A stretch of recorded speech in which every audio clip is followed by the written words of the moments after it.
ਵਾਹਿਗੁਰੂ ਜੀ ਕਾ ਖਾਲਸਾ, ਵਾਹਿਗੁਰੂ ਜੀ ਕੀ ਫਤਿਹ ਜੀ। ਸਾਰੇ ਵੀਰ ਭੈਣਾਂ ਨੂੰ ਸਵਾਗਤ ਹੈ ਜੀ ਤੁਹਾਡਾ ਆਨਲਾਈਨ ਗੁਰਮਤਿ ਕਲਾਸ ਵਿੱਚ। ਜਿਵੇਂ ਕਿ ਆਪ ਸਾਰਿਆਂ ਨੂੰ ਪਤਾ ਹੈ, ਅਸੀਂ ਕੁਝ ਦਿਨ ਤੋਂ ਸੂਹੀ ਕੀ ਵਾਰ ਦੀ ਵਿਚਾਰ ਸਾਂਝੀ ਕਰਕੇ ਜੀਵਨ ਜੁਗਤ ਸਿੱਖਣ ਦਾ ਯਤਨ ਕਰ ਰਹੇ ਹਾਂ। ਕੱਲ ਤੱਕ ਅਸੀਂ 8 ਪੌੜੀਆਂ ਦੀ ਵਿਚਾਰ ਸਾਂਝੀ ਕਰ ਚੁੱਕੇ ਹਾਂ। ਅੱਜ 9ਵੀਂ ਪੌੜੀ ਦੀ ਵਿਚਾਰ ਆਰੰਭ ਕਰਾਂਗੇ। ਇਸ ਪੌੜੀ ਦੇ ਨਾਲ ਪਹਿਲਾ ਸ਼ਲੋਕ ਸਾਹਿਬ ਸ੍ਰੀ ਗੁਰੂ ਅਮਰਦਾਸ ਜੀ ਦਾ ਉਚਾਰਨ ਕੀਤਾ ਹੋਇਆ ਹੈ ਔਰ ਆਦਿ ਸ੍ਰੀ ਗੁਰੂ ਗ੍ਰੰਥ ਸਾਹਿਬ ਜੀ ਦੇ ਪਾਵਨ ਅੰਗ 788 ਤੇ ਅੰਕਿਤ ਹੈ। ਸ਼ਲੋਕ ਮਹਿਲਾ ਤੀਜਾ। ਕਾਮਣ ਤੋ ਸ਼ਿੰਗਾਰ ਕਰ ਜਾਂ ਪਹਿਲਾਂ ਕੰਤ ਮਨਾਏ, ਮਤ ਸੇਜੈ ਕੰਤ ਨ ਆਵਈ, ਏਵੈਂ ਬਿਰਥਾ ਜਾਏ। ਕਾਮਣ ਦਾ ਮਤਲਬ ਹੈ ਜੀਵ ਇਸਤਰੀ, ਤੋ ਦਾ ਮਤਲਬ ਤਦੋਂ, ਸ਼ਿੰਗਾਰ ਕਰ ਦਾ ਮਤਲਬ ਆਪਣੇ ਸਰੀਰ ਨੂੰ ਸ਼ਿੰਗਾਰ, ਜਾਂ ਦਾ ਮਤਲਬ ਜਦੋਂ, ਸਗੋਂ ਪਹਿਲਾਂ ਦਾ ਮਤਲਬ ਪਹਿਲਾਂ, ਕੰਤ ਮਨਾਏ ਦਾ ਮਤਲਬ ਪਤੀ ਨੂੰ ਪ੍ਰਸੰਨ ਕਰ। ਕਿ ਇਹ ਜੀਵ ਇਸਤਰੀ ਤਦੋਂ ਸ਼ਿੰਗਾਰ ਬਣਾ ਜਦੋਂ ਪਹਿਲਾਂ ਆਪਣੇ ਪਤੀ ਨੂੰ ਪ੍ਰਸੰਨ ਕਰ। ਜੇ ਪਤੀ ਪ੍ਰਸੰਨ ਨਹੀਂ ਤਾਂ ਸ਼ਿੰਗਾਰ ਕਰਨ ਦਾ ਕੋਈ ਲਾਭ ਨਹੀਂ ਹੈ। ਜੇ ਕੱਲਾ ਸ਼ਿੰਗਾਰ ਕੀਤਾ ਹੋਵੇ, ਜੇ ਆਮ ਅਸੀਂ ਦੁਨਿਆਵੀ ਮਿਸਾਲ ਲੈ ਕੇ ਗੱਲਬਾਤ ਕਰੀਏ, ਜੇ ਕੋਈ ਔਰਤ ਹਾਰ ਸ਼ਿੰਗਾਰ ਕਰਦੀ ਹੈ ਲੇਕਿਨ ਪਤੀ ਦੇ ਨਾਲ ਅਣਬਣ ਹੈ ਜਾਂ ਪਤੀ ਦੇ ਨਾਲ ਝਗੜਾ ਕਰਦੀ ਹੈ, ਤਾਂ ਉਹਦੇ ਜੀਵਨ ਵਿੱਚ ਸ਼ਾਂਤੀ ਔਰ ਖੁਸ਼ੀ ਨਹੀਂ ਹੋ ਸਕਦੀ। ਤਾਂ ਗੱਲ ਇੱਥੇ ਸ਼ਿੰਗਾਰ ਦੀ ਹੈ। ਤਾਂ ਸ਼ਿੰਗਾਰ ਕਿਹੜਾ ਹੈ? ਧਾਰਮਿਕ ਜੋ ਪਹਿਨਾਵਾ ਹੈ, ਵਿਖਾਵੇ ਦੇ ਜੋ ਕਰਮ ਨੇ। ਕਿ ਕੋਈ ਮਨੁੱਖ ਧਾਰਮਿਕ ਪਹਿਨਾਵਾ ਪਹਿਨ ਲੈਂਦਾ ਹੈ, ਧਾਰਮਿਕ ਚਿੰਨ੍ਹ ਧਾਰਨ ਕਰ ਲੈਂਦਾ ਹੈ, ਲੇਕਿਨ ਰੱਬੀ ਗੁਣਾਂ ਦੇ ਨਾਲ ਉਸ ਦੀ ਪ੍ਰੀਤ ਨਹੀਂ, ਰੱਬੀ ਗੁਣਾਂ ਦਾ ਉਹ ਧਾਰਨੀ ਨਹੀਂ, ਰੱਬੀ ਰਜ਼ਾ ਦੇ ਵਿੱਚ ਉਹ ਤੁਰਦਾ ਨਹੀਂ, ਤਾਂ ਉਹਦਾ ਜਿਹੜਾ ਬਾਹਰੀ ਪਹਿਨਾਵਾ ਜਿਹੜਾ ਪਹਿਨਿਆ ਹੋਇਆ ਹੈ ਉਹ ਬੇਕਾਰ ਔਰ ਵਿਅਰਥ ਹੈ। ਉਸ ਦਾ ਉਹਨੂੰ ਕੋਈ ਆਤਮਿਕ ਲਾਭ ਨਹੀਂ ਹੈ। ਜਿਵੇਂ ਗੁਰਦੇਵ ਪਾਤਸ਼ਾਹ ਜੀ ਨੇ ਥਾਂ ਪਰ ਥਾਂ ਸਾਨੂੰ ਸੁਚੇਤ ਕੀਤਾ ਹੈ, ਜੋਗ ਨਾ ਪਗਵੀ ਕੱਪੜੀ, ਜੋਗ ਨਾ ਮੈਲੇ ਵੇਸ਼, ਨਾਨਕ ਘਰ ਬੈਠਿਆਂ ਜੋਗ ਪਾਈਐ, ਸਤਿਗੁਰ ਕੇ ਉਪਦੇਸ਼। ਜਾਂ ਚਿੱਟੇ ਜਿਨ ਕੇ ਕੱਪੜੇ, ਮੈਲੇ ਚਿਤ ਕਠੋਰ ਦਿਓ, ਤਿੰਨ ਮੁਖ ਨਾਮ ਨਾ ਵਿਆਪਈ, ਸੇ ਪਸ਼ੂਆਂ ਸੇ ਢੋਰ ਦਿਓ। ਯਾਨੀ ਜੋ ਸ਼ਿੰਗਾਰ ਹੈ, ਇਕੱਲਾ ਬਾਹਰੀ ਪਹਿਨਾਵਾ ਹੈ, ਉਸ ਪਹਿਨਾਵੇ ਦੇ ਨਾਲ ਸਾਨੂੰ ਕੋਈ ਆਤਮਿਕ ਲਾਭ ਨਹੀਂ ਹੋ ਸਕਦਾ ਜੇਕਰ ਅਸੀਂ ਰੱਬੀ ਗੁਣਾਂ ਦੇ ਧਾਰਨੀ ਨਹੀਂ ਹਾਂ। ਤਾਂ ਗੁਰੂ ਪਾਤਸ਼ਾਹ ਜੀ ਇੱਥੇ ਸਮਝਾ ਰਹੇ ਹਨ ਕਿ ਜੋ ਕੱਲੇ ਧਾਰਮਿਕ ਪਹਿਨਾਵਾ ਹੈ ਵਿਖਾਵੇ ਦਾ, ਉਸ ਦਾ ਕੋਈ ਆਤਮਿਕ ਲਾਭ ਨਹੀਂ। ਪਹਿਨਾਵਾ ਵੇਸ਼ ਭੂਸ਼ਾ ਤਾਂ ਧਾਰਨ ਕਰ, ਪਹਿਲਾਂ ਪ੍ਰਭੂ ਨੂੰ ਪ੍ਰਸੰਨ ਕਰ, ਭਾਵ ਰੱਬੀ ਗੁਣਾਂ ਦੇ ਵਿੱਚ ਰਾਜੀ ਹੋ, ਰੱਬੀ ਰਜ਼ਾ ਵਿੱਚ ਤੁਰ। ਮਤ ਸੇਜੈ ਕੰਤ ਨ ਆਵਈ, ਏਵੈਂ ਬਿਰਥਾ ਜਾਏ। ਮਤ ਦਾ ਮਤਲਬ ਮਤਾਂ, ਬਿਰਥਾ ਦਾ ਮਤਲਬ ਵਿਅਰਥ। ਮਤਾਂ ਪ੍ਰਭੂ ਤੇਰੇ ਹਿਰਦੇ ਸੇਜਾ ਤੇ ਆਵੇ ਹੀ ਨਾ, ਤੇ ਤੇਰਾ ਜੋ ਹਾਰ ਸ਼ਿੰਗਾਰ ਹੈ ਉਹ ਬੇਕਾਰ ਔਰ ਵਿਅਰਥ ਚਲਾ ਜਾਏ। ਯਾਨੀ ਹਾਰ ਸ਼ਿੰਗਾਰ ਵਿਅਰਥ ਹੈ ਜੇਕਰ ਅੰਦਰ ਰੱਬ ਆਣ ਕੇ ਨਹੀਂ ਵਸਿਆ। ਜੇ ਰੱਬੀ ਗੁਣ ਅੰਦਰ ਨਹੀਂ ਵਸੇ ਤਾਂ ਜੋ ਬਾਹਰੀ ਪਹਿਨਾਵਾ ਹੈ ਜਾਂ ਬਾਹਰੀ ਕਰਮ ਕਾਂਡ ਨੇ, ਉਹਨਾਂ ਦਾ ਮਨੁੱਖ ਨੂੰ ਕੋਈ ਵੀ ਆਤਮਿਕ ਲਾਭ ਨਹੀਂ ਹੈ। ਉਹਨਾਂ ਦੇ ਵਿੱਚ ਫਿਰ ਐਵੇਂ ਆਪਣਾ ਸਮਾਂ ਹੀ ਜ਼ਾਇਆ ਕਰ ਰਿਹਾ ਹੈ, ਟਾਈਮ ਹੀ ਵਿਅਰਥ ਕਰ ਰਿਹਾ ਹੈ। ਇਹਦਾ ਬਾਹਰੀ ਪਹਿਨਾਵਾ ਤਾਂ ਹੀ ਸਫਲਾ ਹੋ ਸਕਦਾ ਹੈ ਜੇਕਰ ਇਸ ਦੇ ਅੰਦਰ ਪ੍ਰਭੂ ਦੇ ਗੁਣ ਵਸ ਗਏ ਨੇ, ਤਾਂ ਹੀ ਆਤਮਿਕ ਲਾਭ ਹੋਏਗਾ, ਤਾਂ ਹੀ ਸੁੱਖ, ਸ਼ਾਂਤੀ, ਆਨੰਦ ਖੇੜਾ ਔਰ ਪ੍ਰਸੰਨਤਾ ਪ੍ਰਾਪਤ ਹੋ ਸਕੇਗੀ। ਕਾਮਣ ਪਿਰ ਮਨ ਮਾਨਿਆ, ਤੋ ਬਣਿਆ ਸ਼ਿੰਗਾਰ। ਪਿਰ ਮਨ ਦਾ ਮਤਲਬ ਖਸਮ ਦਾ ਮਨ, ਕਿਉਂਕਿ ਇੱਥੇ ਪਿਰ ਦੇ ਰਾਰੇ ਥੱਲੇ ਔਂਕੜ ਨਹੀਂ ਹੈ, ਮਨ ਦੇ ਨੰਨੇ ਥੱਲੇ ਔਂਕੜ ਹੈ। ਪਿਰ ਔਰ ਮਨ ਦੇ ਦਰਮਿਆਨ ਦਾ ਸ਼ਬਦ ਸੰਬੰਧ ਕੀ ਹੈ ਔਰ ਲੁਪਤ ਹੈ। ਕਾਮਣ ਪਿਰ ਮਨ ਮਾਨਿਆ, ਤੋ ਬਣਿਆ ਸ਼ਿੰਗਾਰ। ਕਾਮਣ ਦਾ ਮਤਲਬ ਹੈ ਇਸਤਰੀ, ਕਿ ਹੈ ਜੀਵ ਇਸਤਰੀ ਜੇ ਪ੍ਰਭੂ ਦਾ ਮਨ ਮੰਨ ਜਾਏ, ਪ੍ਰਭੂ ਰੀਝ ਜਾਏ, ਪ੍ਰਭੂ ਦੀ ਪ੍ਰਸੰਨਤਾ ਬੰਦਾ ਪਾ ਲਵੇ, ਤਾਂ ਹੀ ਸ਼ਿੰਗਾਰ ਬਣਿਆ ਹੋਇਆ ਸਮਝ, ਤਾਂ ਹੀ ਬਾਹਰ ਦਾ ਧਾਰਮਿਕ ਪਹਿਨਾਵਾ ਪਹਿਨਿਆ ਹੋਇਆ ਤੇਰਾ ਸਫਲਾ ਹੈ। ਜੇ ਪ੍ਰਭੂ ਦਾ ਮਨ ਮੰਨ ਜਾਏ, ਪ੍ਰਭੂ ਪ੍ਰਸੰਨ ਹੋ ਜਾਏ, ਯਾਨੀ ਜੇ ਮਨੁੱਖ ਰੱਬ ਦੀ ਪ੍ਰਸੰਨਤਾ ਪਾ ਲੈ, ਜੇ ਰੱਬ ਦੀ ਰਜ਼ਾ ਦੇ ਵਿੱਚ ਤੁਰੇ, ਤਾਂ ਹੀ ਇਸ ਦਾ ਪਹਿਨਾਵਾ ਸਫਲਾ ਹੈ। ਤੇ ਜੇਕਰ ਰੱਬੀ ਰਜ਼ਾ ਵਿੱਚ ਨਹੀਂ ਚੱਲ ਰਿਹਾ, ਰੱਬ ਦੀ ਪ੍ਰਸੰਨਤਾ ਨਹੀਂ ਪਾ ਸਕਿਆ ਜਾਂ ਰੱਬੀ ਗੁਣਾਂ ਦਾ ਧਾਰਨੀ ਨਹੀਂ ਹੈ, ਤਾਂ ਧਾਰਮਿਕ ਪਹਿਨਾਵਾ ਜੋ ਹੈ ਜਾਂ ਵੇਸ਼-ਭੂਸ਼ਾ ਹੈ, ਉਹ ਤਾਂ ਇੱਕ ਨਹੀਂ ਹਜ਼ਾਰਾਂ ਲੱਖਾਂ ਲੋਕ ਪਹਿਨ ਕੇ ਫਿਰ ਰਹੇ ਨੇ। ਤਾਂ ਗੁਰੂ ਜੀ ਇੱਥੇ ਵਿਖਾਵੇ ਦੇ ਪਹਿਨਾਵਿਆਂ ਦਾ ਖੰਡਨ ਕਰ ਰਹੇ ਨੇ ਔਰ ਸਾਨੂੰ ਸਮਝਾ ਰਹੇ ਨੇ ਕਿ ਅਸਲ ਗੱਲ ਜੋ ਹੈ ਉਹ ਰੱਬੀ ਗੁਣਾਂ ਦੇ ਧਾਰਨੀ ਹੋਣਾ ਹੈ, ਤਾਂ ਹੀ ਪਹਿਨਾਵਾ ਸਫਲਾ ਹੈ। ਨਹੀਂ ਤੇ ਪਹਿਨਾਵਾ ਜਿੰਨਾ ਮਰਜੀ ਕੀਮਤੀ ਹੋਵੇ, ਹਾਰ ਸ਼ਿੰਗਾਰ ਜਿੰਨੇ ਮਰਜੀ ਕੀਮਤੀ ਹੋਣ, ਜੇ ਸੱਚ ਦੇ ਨਾਲ ਬੰਦਾ ਨਹੀਂ ਜੁੜਿਆ ਹੋਇਆ ਤਾਂ ਉਸ ਦਾ ਪਹਿਨਾਵਾ ਵਿਅਰਥ ਹੋ ਜਾਏਗਾ। ਜਿਵੇਂ ਕੋਈ ਔਰਤ ਹਾਰ ਸ਼ਿੰਗਾਰ ਲਗਾਏ ਲੇਕਿਨ ਉਹ ਆਚਰਨਹੀਣ ਹੋਵੇ ਜਾਂ ਉਸ ਦੇ ਅੰਦਰ ਹੋਰ ਸ਼ੁਭ ਗੁਣ ਨਾ ਹੋਣ, ਤਾਂ ਫਿਰ ਉਹਨੂੰ ਕੇਵਲ ਪਹਿਨਾਵੇ ਦੇ ਨਾਲ ਆਦਰ ਸਤਿਕਾਰ ਨਹੀਂ ਮਿਲਦਾ। ਇਸੇ ਤਰ੍ਹਾਂ ਜੇ ਕੋਈ ਧਾਰਮਿਕ ਪਹਿਨਾਵੇ ਪਹਿਨਦਾ ਹੈ, ਵੇਸ਼-ਭੂਸ਼ਾ ਬਾਹਰਲੀ ਬਣਾਉਂਦਾ ਹੈ ਚੰਗੀ, ਪਰ ਜੇ ਰੱਬੀ ਰਜ਼ਾ ਵਿੱਚ ਨਹੀਂ ਤੁਰਦਾ, ਗੁਣਾਂ ਦਾ ਧਾਰਨੀ ਨਹੀਂ ਹੈ, ਤਾਂ ਕੇਵਲ ਉਹਦੇ ਧਾਰਮਿਕ ਪਹਿਨਾਵੇ ਕਰਕੇ ਹੀ ਉਹਨੂੰ ਮਾਣ ਆਦਰ ਨਹੀਂ ਮਿਲ ਸਕਦਾ, ਕੇਵਲ ਧਾਰਮਿਕ ਵਿਖਾਵੇ ਕਰਕੇ ਹੀ ਉਹਨੂੰ ਰੱਬੀ ਦਰ ਦੇ ਉੱਤੇ ਪ੍ਰਵਾਨਗੀ ਨਹੀਂ ਮਿਲਦੀ। ਈਆ ਤੋ ਪ੍ਰਵਾਨ ਹੈ ਜਾਂ ਸ਼ਹੁ ਤਰੇ ਪਿਆਰ। ਤਾਂ ਗੁਰੂ ਪਾਤਸ਼ਾਹ ਜੀ ਕਹਿੰਦੇ ਨੇ ਇਸਤਰੀ ਦਾ ਹਾਰ ਸ਼ਿੰਗਾਰ ਕੀਤਾ ਹੋਇਆ ਤਾਂ ਹੀ ਕਬੂਲ ਹੈ ਜੇ ਪ੍ਰਭੂ ਦਾ ਪਿਆਰ ਮਿਲ ਜਾਏ, ਜੇ ਰੱਬ ਉਸ ਦੇ ਨਾਲ ਪਿਆਰ ਕਰੇ, ਜੇ ਰੱਬ ਦੇ ਨਾਲ ਪ੍ਰੀਤ ਹੋਵੇ, ਰੱਬੀ ਗੁਣਾਂ ਨਾਲ ਪਿਆਰ ਹੋਵੇ, ਮਨ ਕਰਕੇ, ਬਚਨਾ ਕਰਕੇ, ਕਰਮਾਂ ਕਰਕੇ, ਰੱਬੀ ਗੁਣਾਂ ਦਾ ਧਾਰਨੀ ਹੋਵੇ, ਸੱਚਾਈ ਹੈ, ਦਇਆ ਹੈ, ਪਿਆਰ ਮੁਹੱਬਤ ਹੈ, ਇਨਸਾਨੀਅਤ ਹੈ।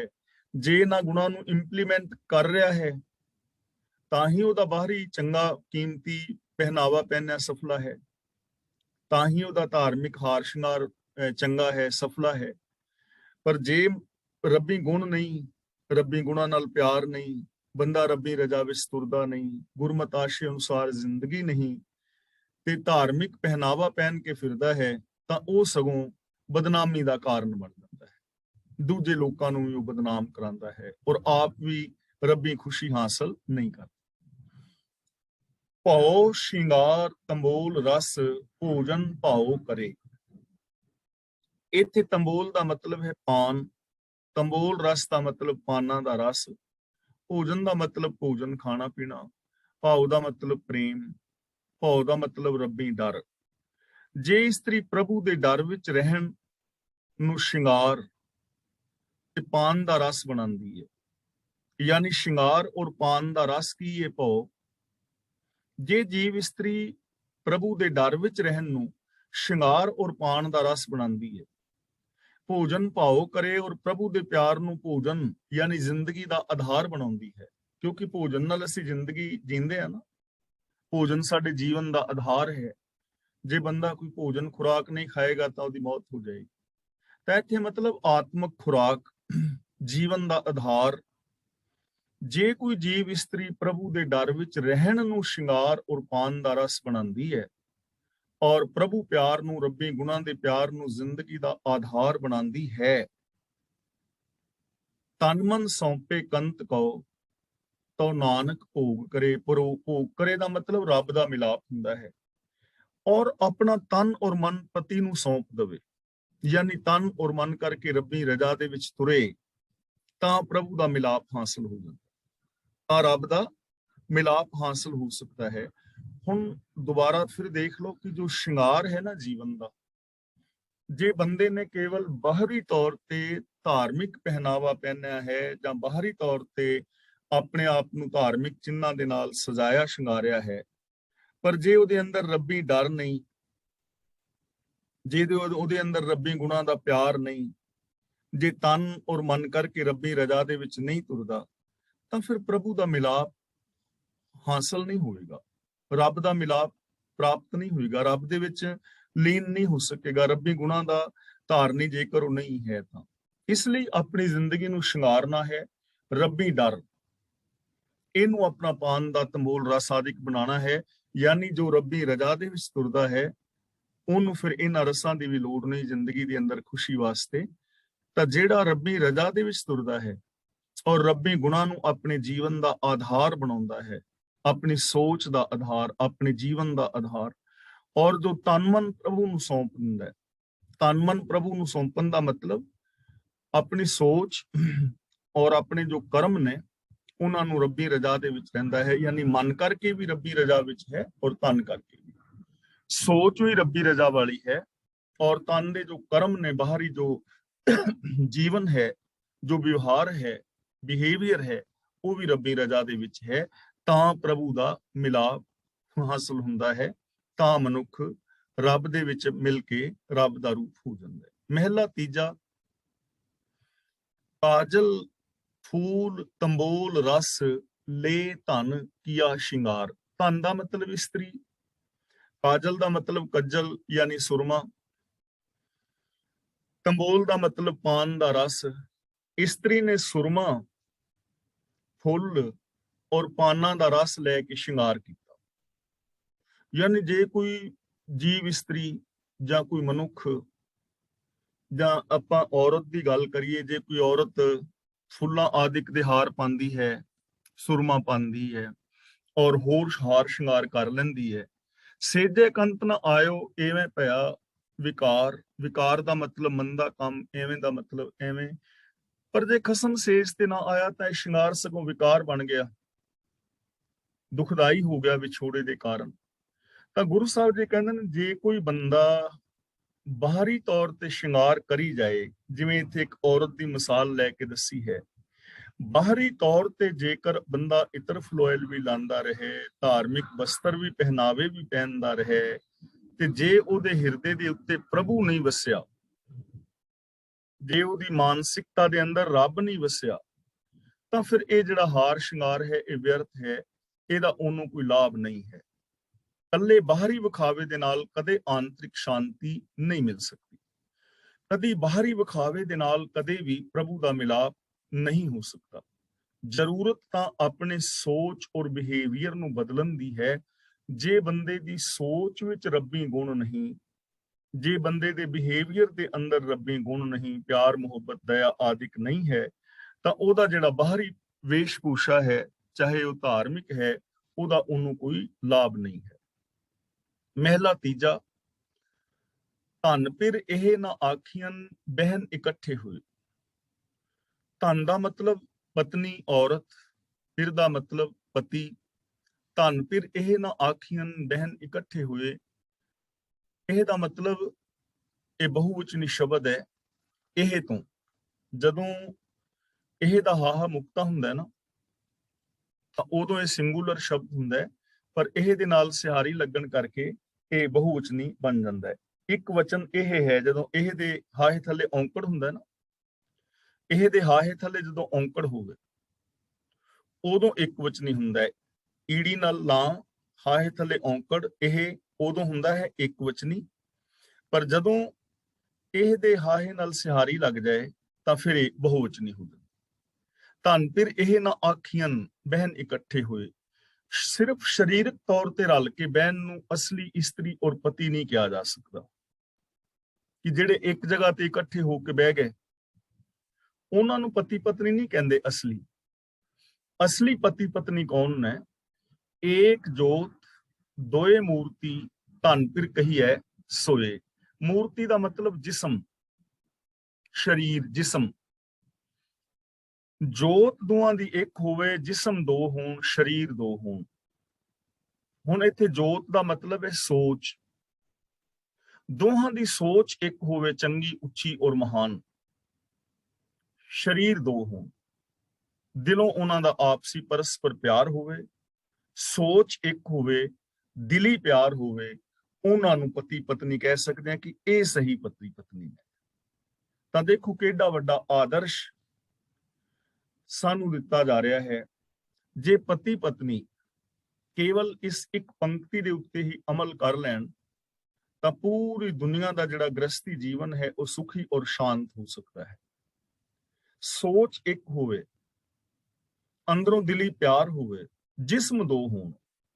ਜਦੋਂ ਤੱਕ ਸੋਚ ਇੱਕ ਨਹੀਂ, ਉਦੋਂ ਤੱਕ ਨਾ ਤਾਂ ਘਰਾਂ ਵਿੱਚ ਸ਼ਾਂਤੀ ਰਹਿ ਸਕਦੀ ਹੈ ਔਰ ਉਦੋਂ ਤੱਕ ਨਾ ਹੀ ਜੀਵਨ ਦੇ ਅੰਦਰ ਸੁਖ ਆ ਸਕਦਾ ਹੈ ਔਰ ਨਾ ਹੀ ਪਰਸਪਰ ਇਹ ਸੰਬੰਧ ਮਿਠਾਸ ਵਾਲੇ ਹੋ ਸਕਦੇ ਨੇ। ਇਸ ਲਈ ਸੋਚ ਇੱਕ ਹੋਣੀ ਚਾਹੀਦੀ ਹੈ। ਤੇ ਹੁਣ ਉਹ ਸੋਚ ਇੱਕ ਕਿਵੇਂ ਹੋ ਸਕਦੀ ਹੈ? ਉਹਦੇ ਵਾਸਤੇ ਦੇਖੋ ਕਿੰਨਾ ਮਹਾਨ ਗੁਰੂ ਜੀ ਦਾ ਸਾਡੇ ਵਾਸਤੇ ਉਪਦੇਸ਼ ਹੈ ਕਿ ਉਹ ਸਚਿਆਰਾ ਹੋਈ ਹੈ। ਜੇ ਸਚਿਆਰ ਹੋਣ ਨੂੰ ਆਪਣੀ ਸੋਚ ਬਣਾ ਲੈਣ ਦੋਵੇਂ, ਕਿ ਅਸੀਂ ਮਨ ਬਚਨ ਕਰਮ ਕਰਕੇ ਸੱਚ ਦੇ ਧਾਰਨੀ ਹੋਣਾ ਹੈ।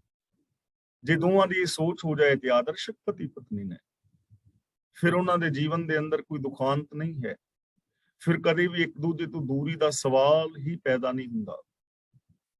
ਤੇ ਜੇ ਸੋਚ ਇੱਕ ਨਹੀਂ, ਸਰੀਰ ਕਰਕੇ ਇਕੱਠੇ ਬਹਿਣ ਨਾਲ ਤਾਂ ਕੋਈ ਖਾਸ ਲੰਬਾ ਚੌੜਾ ਫਰਕ ਪੈਣਾ ਨਹੀਂ, ਕਿਉਂਕਿ ਇਕੱਠੇ ਹੋਣ ਤੋਂ ਬਾਅਦ ਵਿਛੜਦੇ ਨੇ। ਕਿਵੇਂ ਤਲਾਕਾਂ ਤੱਕ ਹੋ ਰਹੀਆਂ ਨੇ, ਪਤੀ ਪਤਨੀ ਦੇ ਕਲੇਸ਼ ਨੇ ਹਰ ਘਰ ਦੇ ਵਿੱਚ, ਕੁਝ ਚੰਦ ਲੋਕਾਂ ਨੂੰ ਛੱਡ ਕੇ। ਇਸ ਲਈ ਸਾਨੂੰ ਆਦਰਸ਼ਕ ਪਤੀ ਪਤਨੀ ਦਾ ਨਮੂਨਾ ਦੇ ਰਹੇ ਨੇ। ਔਰ ਇਹ ਗੱਲ ਸਮਝਾ ਕੇ ਗੱਲ ਪਤੀ ਪਤਨੀ ਤੱਕ ਸੀਮਿਤ ਨਹੀਂ ਹੈ, ਗੱਲ ਅੱਗੇ ਹੈ ਕਿ ਆਪਣੀ ਸੋਚ ਨੂੰ ਪ੍ਰਭੂ ਦੇ ਨਾਲ ਮਿਲਾਣਾ ਹੈ, ਰੱਬ ਦੇ ਨਾਲ ਵੀ ਇੱਕਮਿਕ ਹੋਣਾ ਹੈ। ਸਰੀਰ ਕਰਕੇ ਵੱਖਰੇ ਹੋਵੋ, ਸੋਚ ਕਰਕੇ ਰੱਬ ਵਰਗੇ ਹੋਣਾ ਹੈ। ਸੋਚ ਕਰਕੇ ਗੁਰੂ ਦੇ ਨਾਲ ਆਪਣੇ ਆਪ ਨੂੰ ਮਿਲਾ ਦੇਣਾ ਹੈ। ਗੁਰੂ ਦੀ ਹਜ਼ੂਰੀ ਵਿੱਚ ਕੇਵਲ ਬਹਿਣ ਦੇ ਨਾਲ ਗੱਲ ਨਹੀਂ ਬਣਨੀ, ਸੋਚ ਗੁਰੂ ਵਾਲੀ ਹੋ ਜਾਵੇ, ਸੋਚ ਸਾਡੀ ਗੁਰੂ ਦੇ ਅੰਦਰ ਸਮਾ ਜਾਏ, ਸੋਚ ਸਾਡੀ ਰੱਬ ਦੇ ਅੰਦਰ ਸਮਾ ਜਾਏ, ਸੋਚ ਰੱਬ ਵਰਗੀ ਹੋ ਜਾਏ, ਤਾਂ ਫਿਰ ਅਸੀਂ ਅਸਲੀ ਰੱਬ ਦੇ ਪਿਆਰੇ ਅਖਵਾ ਸਕਦੇ ਹਾਂ। ਗੁਰੂ ਜੀ ਮਿਸਾਲ ਦੇ ਰਹੇ ਨੇ ਕਿ ਜਿਵੇਂ ਅਸਲੀ ਪਤੀ ਪਤਨੀ ਉਹ ਨੇ ਨਾ ਜਿਨ੍ਹਾਂ ਦੀ ਸੋਚ ਇੱਕ ਹੈ, ਜਿਨ੍ਹਾਂ ਦਾ ਦਿਲੀ ਪਿਆਰ ਹੈ, ਵੇਖਣ ਨੂੰ ਸਿਰਫ ਦੋ ਨੇ। ਇਸੇ ਤਰ੍ਹਾਂ ਰੱਬ ਦਾ ਪਿਆਰਾ ਵੀ ਅਸਲੀ ਉਹ ਹੀ ਹੈ ਜਿਹੜਾ ਅੰਦਰੋਂ ਰੱਬ ਵਰਗਾ ਹੀ ਹੈ, ਬਾਹਰੋਂ ਸਰੀਰ ਕਰਕੇ ਹੀ ਵੱਖਰਾ ਹੈ। ਤਾਂ ਕਿੰਨਾ ਉੱਚਾ ਆਦਰਸ਼ ਹੈ ਨਾ ਸਾਡੇ ਵਾਸਤੇ। ਪੌੜੀ ਭੈ ਬਿਨ ਭਗਤ ਨਾ ਹੋਵਈ, ਨਾਮ ਨਾ ਲੱਗੇ ਪਿਆਰ। ਭੈ ਦਾ ਮਤਲਬ ਡਰ। ਪ੍ਰਭੂ ਦੇ ਡਰ ਵਿੱਚ ਰਹਿਣ ਤੋਂ ਬਿਨਾਂ ਉਹਦੀ ਭਗਤੀ ਨਹੀਂ ਹੋ ਸਕਦੀ। ਤੇ ਅੱਗੇ ਨਾਮ ਦਾ ਮਤਲਬ ਹੈ ਸਿਫਤ ਸਲਾਹ। ਪ੍ਰਭੂ ਦੀ ਸਿਫਤ ਸਲਾਹ ਦੇ ਅੰਦਰ ਪਿਆਰ ਨਹੀਂ ਬਣ ਸਕਦਾ। ਸਿਫਤ ਸਲਾਹ ਦਾ ਮਤਲਬ ਰੱਬੀ ਗੁਣ। ਪ੍ਰਭੂ ਦੇ ਡਰ ਵਿੱਚ ਯਾਨੀ ਰੱਬੀ ਹੁਕਮ ਦੇ ਵਿੱਚ ਰਹਿਣ ਤੋਂ ਬਿਨਾਂ ਪ੍ਰਭੂ ਦੀ ਭਗਤੀ ਨਹੀਂ ਹੋ ਸਕਦੀ, ਔਰ ਪ੍ਰਭੂ ਦੇ ਗੁਣਾਂ ਦੇ ਅੰਦਰ ਪਿਆਰ ਨਹੀਂ ਪੈ ਸਕਦਾ। ਇਸ ਲਈ ਸਾਡੇ ਕੋਲ ਦੋ ਚੀਜ਼ਾਂ ਆ ਗਈਆਂ, ਰੱਬੀ ਗੁਣਾਂ ਦੇ ਧਾਰਨੀ ਹੋਣਾ ਔਰ ਪ੍ਰਭੂ ਦੀ ਰਜ਼ਾ ਹੁਕਮ ਦੇ ਅੰਦਰ ਤੁਰਨਾ। ਇਹੀ ਰੱਬ ਦੀ ਭਗਤੀ ਹੈ, ਜੋ ਅਸੀਂ ਹਰ ਰੋਜ਼ ਇਹ ਚੀਜ਼ਾਂ ਵਿਚਾਰ ਵੀ ਰਹੇ ਹਾਂ ਕਿ ਵਿਣ ਗੁਣ ਕੀਤੇ ਭਗਤ ਨਾ ਹੋਏ, ਹੁਕਮ ਰਜ਼ਾਈ ਚੱਲਣਾ, ਜਾਂ ਤਨ ਮਨ ਧਨ ਸਭ ਸੌਂਪ ਗੁਰ ਕੋ, ਹੁਕਮ ਮੰਨੇ ਪਾਈ ਹੈ। ਜੋ ਹੁਕਮ ਨੂੰ ਮੰਨੇਗਾ, ਹੁਕਮ ਵਿੱਚ ਤੁਰੇਗਾ, ਉਹੀ ਰੱਬ ਦੇ ਅੰਦਰ ਲੀਨ ਹੋਏਗਾ। ਤਾਂ ਪ੍ਰਭੂ ਦੇ ਡਰ ਅਦਬ ਤੋਂ ਬਿਨਾਂ ਪ੍ਰਭੂ ਦੀ ਭਗਤੀ ਨਹੀਂ ਹੋ ਸਕਦੀ, ਔਰ ਪ੍ਰਭੂ ਦੇ ਗੁਣਾਂ ਦੇ ਨਾਲ ਸਿਫਤ ਸਲਾਹ ਦੇ ਨਾਲ ਪ੍ਰੀਤ ਨਹੀਂ ਪੈ ਸਕਦੀ। ਇਸ ਲਈ ਅਸੀਂ ਰੱਬੀ ਰਜ਼ਾ ਵਿੱਚ ਰਹਿਣਾ ਹੈ ਔਰ ਰੱਬੀ ਗੁਣਾਂ ਦੇ ਨਾਲ ਪ੍ਰੀਤ ਪਾਣੀ ਹੈ। ਇਹੀ ਪ੍ਰਭੂ ਦੀ ਭਗਤੀ ਔਰ ਬੰਦਗੀ ਹੈ। ਪਰ ਸਵਾਲ ਪੈਦਾ ਹੁੰਦਾ ਹੈ ਕਿ ਇਹ ਡਰ, ਇਹ ਅਦਬ, ਹੁਕਮ ਦੀ ਸਮਝ ਕਿਵੇਂ ਆਏਗੀ? ਉਹਦੇ ਵਾਸਤੇ ਸਾਨੂੰ ਕਿਸ ਚੀਜ਼ ਦੀ ਜ਼ਰੂਰਤ ਹੈ ਕਿ ਹੁਕਮ ਦੀ ਸਮਝ ਆ ਜਾਏ ਕਿ ਅਸੀਂ ਹੁਕਮ ਵਿੱਚ ਰਹਿ ਰਹੇ ਹਾਂ ਜਾਂ ਨਹੀਂ ਰਹਿ ਰਹੇ, ਹੁਕਮ ਹੈ ਕੀ, ਇਹਦੇ ਬਾਰੇ ਪਤਾ ਤਾਂ ਹੋਏ। ਤਾਂ ਗੁਰੂ ਜੀ ਕਹਿੰਦੇ ਨੇ ਸਤਿਗੁਰ ਮਿਲਿਆ ਭਉ ਊਪਜੈ, ਭੈ ਭਾਏ ਰੰਗ ਸਵਾਰ। ਭਾਏ ਦਾ ਮਤਲਬ ਭਾਉ ਦੀ ਰਾਹੀਂ, ਪ੍ਰੇਮ ਕਰਕੇ। ਤਾਂ ਗੁਰੂ ਪਾਤਸ਼ਾਹ ਜੀ ਕਹਿੰਦੇ ਨੇ ਇਹ ਡਰ ਕਦੋਂ ਪੈਦਾ ਹੁੰਦਾ ਹੈ? ਜਦੋਂ ਗੁਰੂ ਮਿਲਦਾ ਹੈ। ਸਤਿਗੁਰ ਮਿਲਿਆ, ਗੁਰੂ ਦੇ ਮਿਲਣ ਕਰਕੇ ਭਉ ਉਪਜੈ, ਪ੍ਰਭੂ ਦਾ ਡਰ ਪੈਦਾ ਹੁੰਦਾ ਹੈ। ਭੈ ਭਾਏ ਰੰਗ ਸਵਾਰ। ਔਰ ਇਸ ਤਰ੍ਹਾਂ ਪ੍ਰੇਮ ਡਰ ਦੀ ਰਾਹੀਂ, ਪਿਆਰ ਦੀ ਰਾਹੀਂ ਰੰਗ ਸੋਹਣਾ ਚੜ ਜਾਂਦਾ ਹੈ। ਪਿਆਰ ਦਾ ਰੰਗ ਸੋਹਣਾ ਹੋ ਜਾਂਦਾ ਹੈ, ਜੀਵਨ ਸਮਰ ਜਾਂਦਾ ਹੈ। ਤਾਂ ਸਤਿਗੁਰ ਦੇ ਮਿਲਾਪ ਕਰਕੇ ਭਉ ਪੈਦਾ ਹੋਏਗਾ। ਸਾਨੂੰ ਰੱਬ ਦੇ ਹੁਕਮ ਦੀ ਸਮਝ ਗੁਰੂ ਰਾਹੀਂ ਹੋਏਗੀ। ਜਦੋਂ ਅਸੀਂ ਗੁਰੂ ਗਿਆਨ ਰਾਹੀਂ ਆਪਣਾ ਜੀਵਨ ਬਿਤਾਵਾਂਗੇ, ਗੁਰੂ ਪਾਤਸ਼ਾਹ ਜੀ ਦੀ ਪਾਵਨ ਬਾਣੀ ਆਪ ਪੜ੍ਹ ਕੇ ਆਪ ਵਿਚਾਰਾਂਗੇ, ਤਾਂ ਸਮਝ ਆਏਗੀ ਰੱਬੀ ਹੁਕਮ ਦੀ, ਰਜ਼ਾ ਦੀ, ਭਾਣੇ ਦੀ। ਡਰ ਵਿੱਚ ਰਹਿਣ ਦੀ ਪ੍ਰੇਰਨਾ ਮਿਲੇਗੀ, ਹੁਕਮ ਵਿੱਚ ਰਹਿਣ ਦੀ ਪ੍ਰੇਰਨਾ ਮਿਲੇਗੀ। ਔਰ ਜਦੋਂ ਅਸੀਂ ਪਾਵਨ ਬਾਣੀ ਪੜਾਂਗੇ ਨਾ, ਫਿਰ ਸਾਨੂੰ ਪਤਾ ਲੱਗੇਗਾ ਕਿ ਅਸੀਂ ਗੁਰੂ ਦੇ ਨਾਲ, ਪ੍ਰਭੂ ਦੇ ਨਾਲ ਜੁੜੇ ਆ ਜਾਂ ਨਹੀਂ ਜੁੜੇ। ਭਗਤ ਕਬੀਰ ਜੀ ਨੇ ਬੜੇ ਪਿਆਰੇ ਬਚਨ ਕੀਤੇ ਨੇ। ਗੁਰ ਲਾਗਾ ਕਬੀਰ, ਗੁਰ ਲਾਗਾ ਤਬ ਜਾਣੀਐ, ਮਿਟੈ ਮੋਹ ਤਨ ਤਾਪ, ਹਰਕ ਸੋਗ ਦਾਜੈ ਨਹੀਂ, ਤਬ ਹਰ ਆਪੇ ਆਪ। ਕਿ ਗੁਰੂ ਦੇ ਨਾਲ ਜੁੜਿਆ ਹੋਇਆ ਤਾਂ ਜਾਣਿਓ, ਗੁਰ ਲਾਗਾ ਤਬ ਜਾਣੀਐ, ਮਿਟੈ ਮੋਹ ਤਨ ਤਾਪ। ਕਿ ਜਦੋਂ ਮੋਹ ਮਿਟ ਜਾਏ, ਸੈਲਫਿਸ਼ਨੈਸ ਖਤਮ ਹੋ ਜਾਏ, ਮੋਹ ਖਤਮ ਹੋ ਜਾਏ, ਤਨ ਦੀ ਤਾਪ, ਕਲੇਸ਼ ਖਤਮ ਹੋ ਜਾਣ, ਹਰਕ ਸੋਗ ਤੋਂ ਬੰਦਾ ਉੱਤੇ ਹੋ ਜਾਏ, ਫਿਰ ਚਾਰ ਚਫੇਰੇ ਪ੍ਰਭੂ ਹੀ ਪ੍ਰਭੂ ਨਜ਼ਰੀ ਪੈਂਦਾ ਹੈ। ਤਾਂ ਸਤਿਗੁਰ ਮਿਲਿਆ, ਗੁਰੂ ਦੇ ਮਿਲਣ ਕਰਕੇ ਭਉ ਉਪਜੈ, ਅੰਦਰ ਭਉ ਪੈਦਾ ਹੋਏਗਾ, ਡਰ ਪੈਦਾ ਹੋਏਗਾ। ਇਸ ਲਈ ਸਾਡਾ ਸਭ ਤੋਂ ਪਹਿਲਾ ਜਿਹੜਾ ਜੀਵਨ ਦਾ ਕਦਮ ਹੈ ਉਹ ਹੈ ਗੁਰੂ ਗਿਆਨ ਮੁਤਾਬਕ ਜ਼ਿੰਦਗੀ ਜੀਣੀ। ਤੇ ਜਦੋਂ ਗੁਰੂ ਗਿਆਨ ਰਾਹੀਂ ਸਾਡੀ ਜ਼ਿੰਦਗੀ ਅੰਦਰ ਰੱਬੀ ਡਰ, ਰੱਬੀ ਪਿਆਰ ਪੈਦਾ ਹੋਏਗਾ, ਰੰਗ ਸਵਾਰ ਦਾ ਮਤਲਬ ਫਿਰ ਸੋਹਣਾ ਰੰਗ ਚੜ੍ਹਦਾ ਹੈ, ਜੀਵਨ ਸੋਹਣਾ ਬਣ ਜਾਂਦਾ ਹੈ, ਮਾਨਸਿਕਤਾ ਸੁਧਰ ਜਾਂਦੀ ਹੈ ਔਰ ਅੰਦਰ ਪ੍ਰਭੂ ਦੀ ਪ੍ਰੀਤ ਪੈਦਾ ਹੋ ਜਾਂਦੀ ਹੈ। ਤਨ ਮਨ ਰੱਤਾ ਰੰਗ ਸਿਉ, ਹਉਮੈ ਤ੍ਰਿਸ਼ਨਾ ਮਾਰ। ਪ੍ਰਭੂ ਦੇ ਡਰ ਅਤੇ ਪਿਆਰ ਦੀ ਸਹਾਇਤਾ ਦੇ ਨਾਲ ਹਉਮੈ ਤੇ ਤ੍ਰਿਸ਼ਨਾ ਨੂੰ ਮਾਰ ਕੇ ਮਨੁੱਖ ਦਾ ਮਨ ਔਰ ਤਨ ਪ੍ਰਭੂ ਦੇ ਪ੍ਰੇਮ ਅੰਦਰ ਰੰਗਿਆ ਜਾਂਦਾ ਹੈ। ਯਾਨੀ ਜਦੋਂ ਅਸੀਂ ਗੁਰੂ ਦੇ ਚਰਨਾਂ ਦੀ ਸ਼ਰਨ ਲਵਾਂਗੇ, ਗੁਰੂ ਤੋਂ ਗਿਆਨ ਦੀ ਦਾਤ ਪ੍ਰਾਪਤ ਕਰਾਂਗੇ ਔਰ ਅਸੀਂ ਆਪਣੇ ਅੰਦਰੋਂ ਹਉਮੈ ਔਰ ਤ੍ਰਿਸ਼ਨਾ ਨੂੰ ਖਤਮ ਕਰਾਂਗੇ, ਗੁਰਬਾਣੀ ਰਾਹੀਂ ਸਾਨੂੰ ਸਮਝ ਆਏਗੀ ਕਿ ਹਉਮੈ ਔਰ ਤ੍ਰਿਸ਼ਨਾ ਆਮ ਮਨੁੱਖ ਦੇ ਜੀਵਨ ਦੀ ਖੁਆਰੀ ਦਾ ਕਾਰਨ ਹੈ। ਨਿੱਕੀ ਨਿੱਕੀ ਹਉਮੈ ਕਰਕੇ ਦੇਖੋ ਕਿੱਡੇ ਕਿੱਡੇ ਵੱਡੇ ਰਿਸ਼ਤੇ ਅਸੀਂ ਆਪਣੇ ਖਤਮ ਕਰ ਬੈਠੇ ਹਾਂ। ਆਪਣੀ ਥੋੜੀ ਥੋੜੀ ਹਉਮੈ ਕਰਕੇ ਕਿਵੇਂ ਬੰਦਾ ਬੰਦੇ ਤੋਂ ਦੂਰ ਰਹੀ ਜਾਂਦਾ ਹੈ। ਆਪਣੀ ਹਉਮੈ ਦੇ ਕਾਰਨ ਕਿਵੇਂ ਬੰਦਾ ਗੁਰਮਤਿ ਤੋਂ ਉਲਟ ਕਾਰਜ ਕਰੀ ਜਾਂਦਾ ਹੈ। ਔਰ ਤ੍ਰਿਸ਼ਨਾ ਦੇ ਅਧੀਨ ਹੋ ਕੇ ਬੰਦਾ ਕਿੰਨੇ ਪਾਪ ਕਮਾਉਂਦਾ ਹੈ, ਕਿੰਨੇ ਵਿਕਾਰ ਕਮਾਉਂਦਾ ਹੈ, ਬੇਗਾਨਾ ਹੱਕ ਖਾਂਦਾ ਹੈ।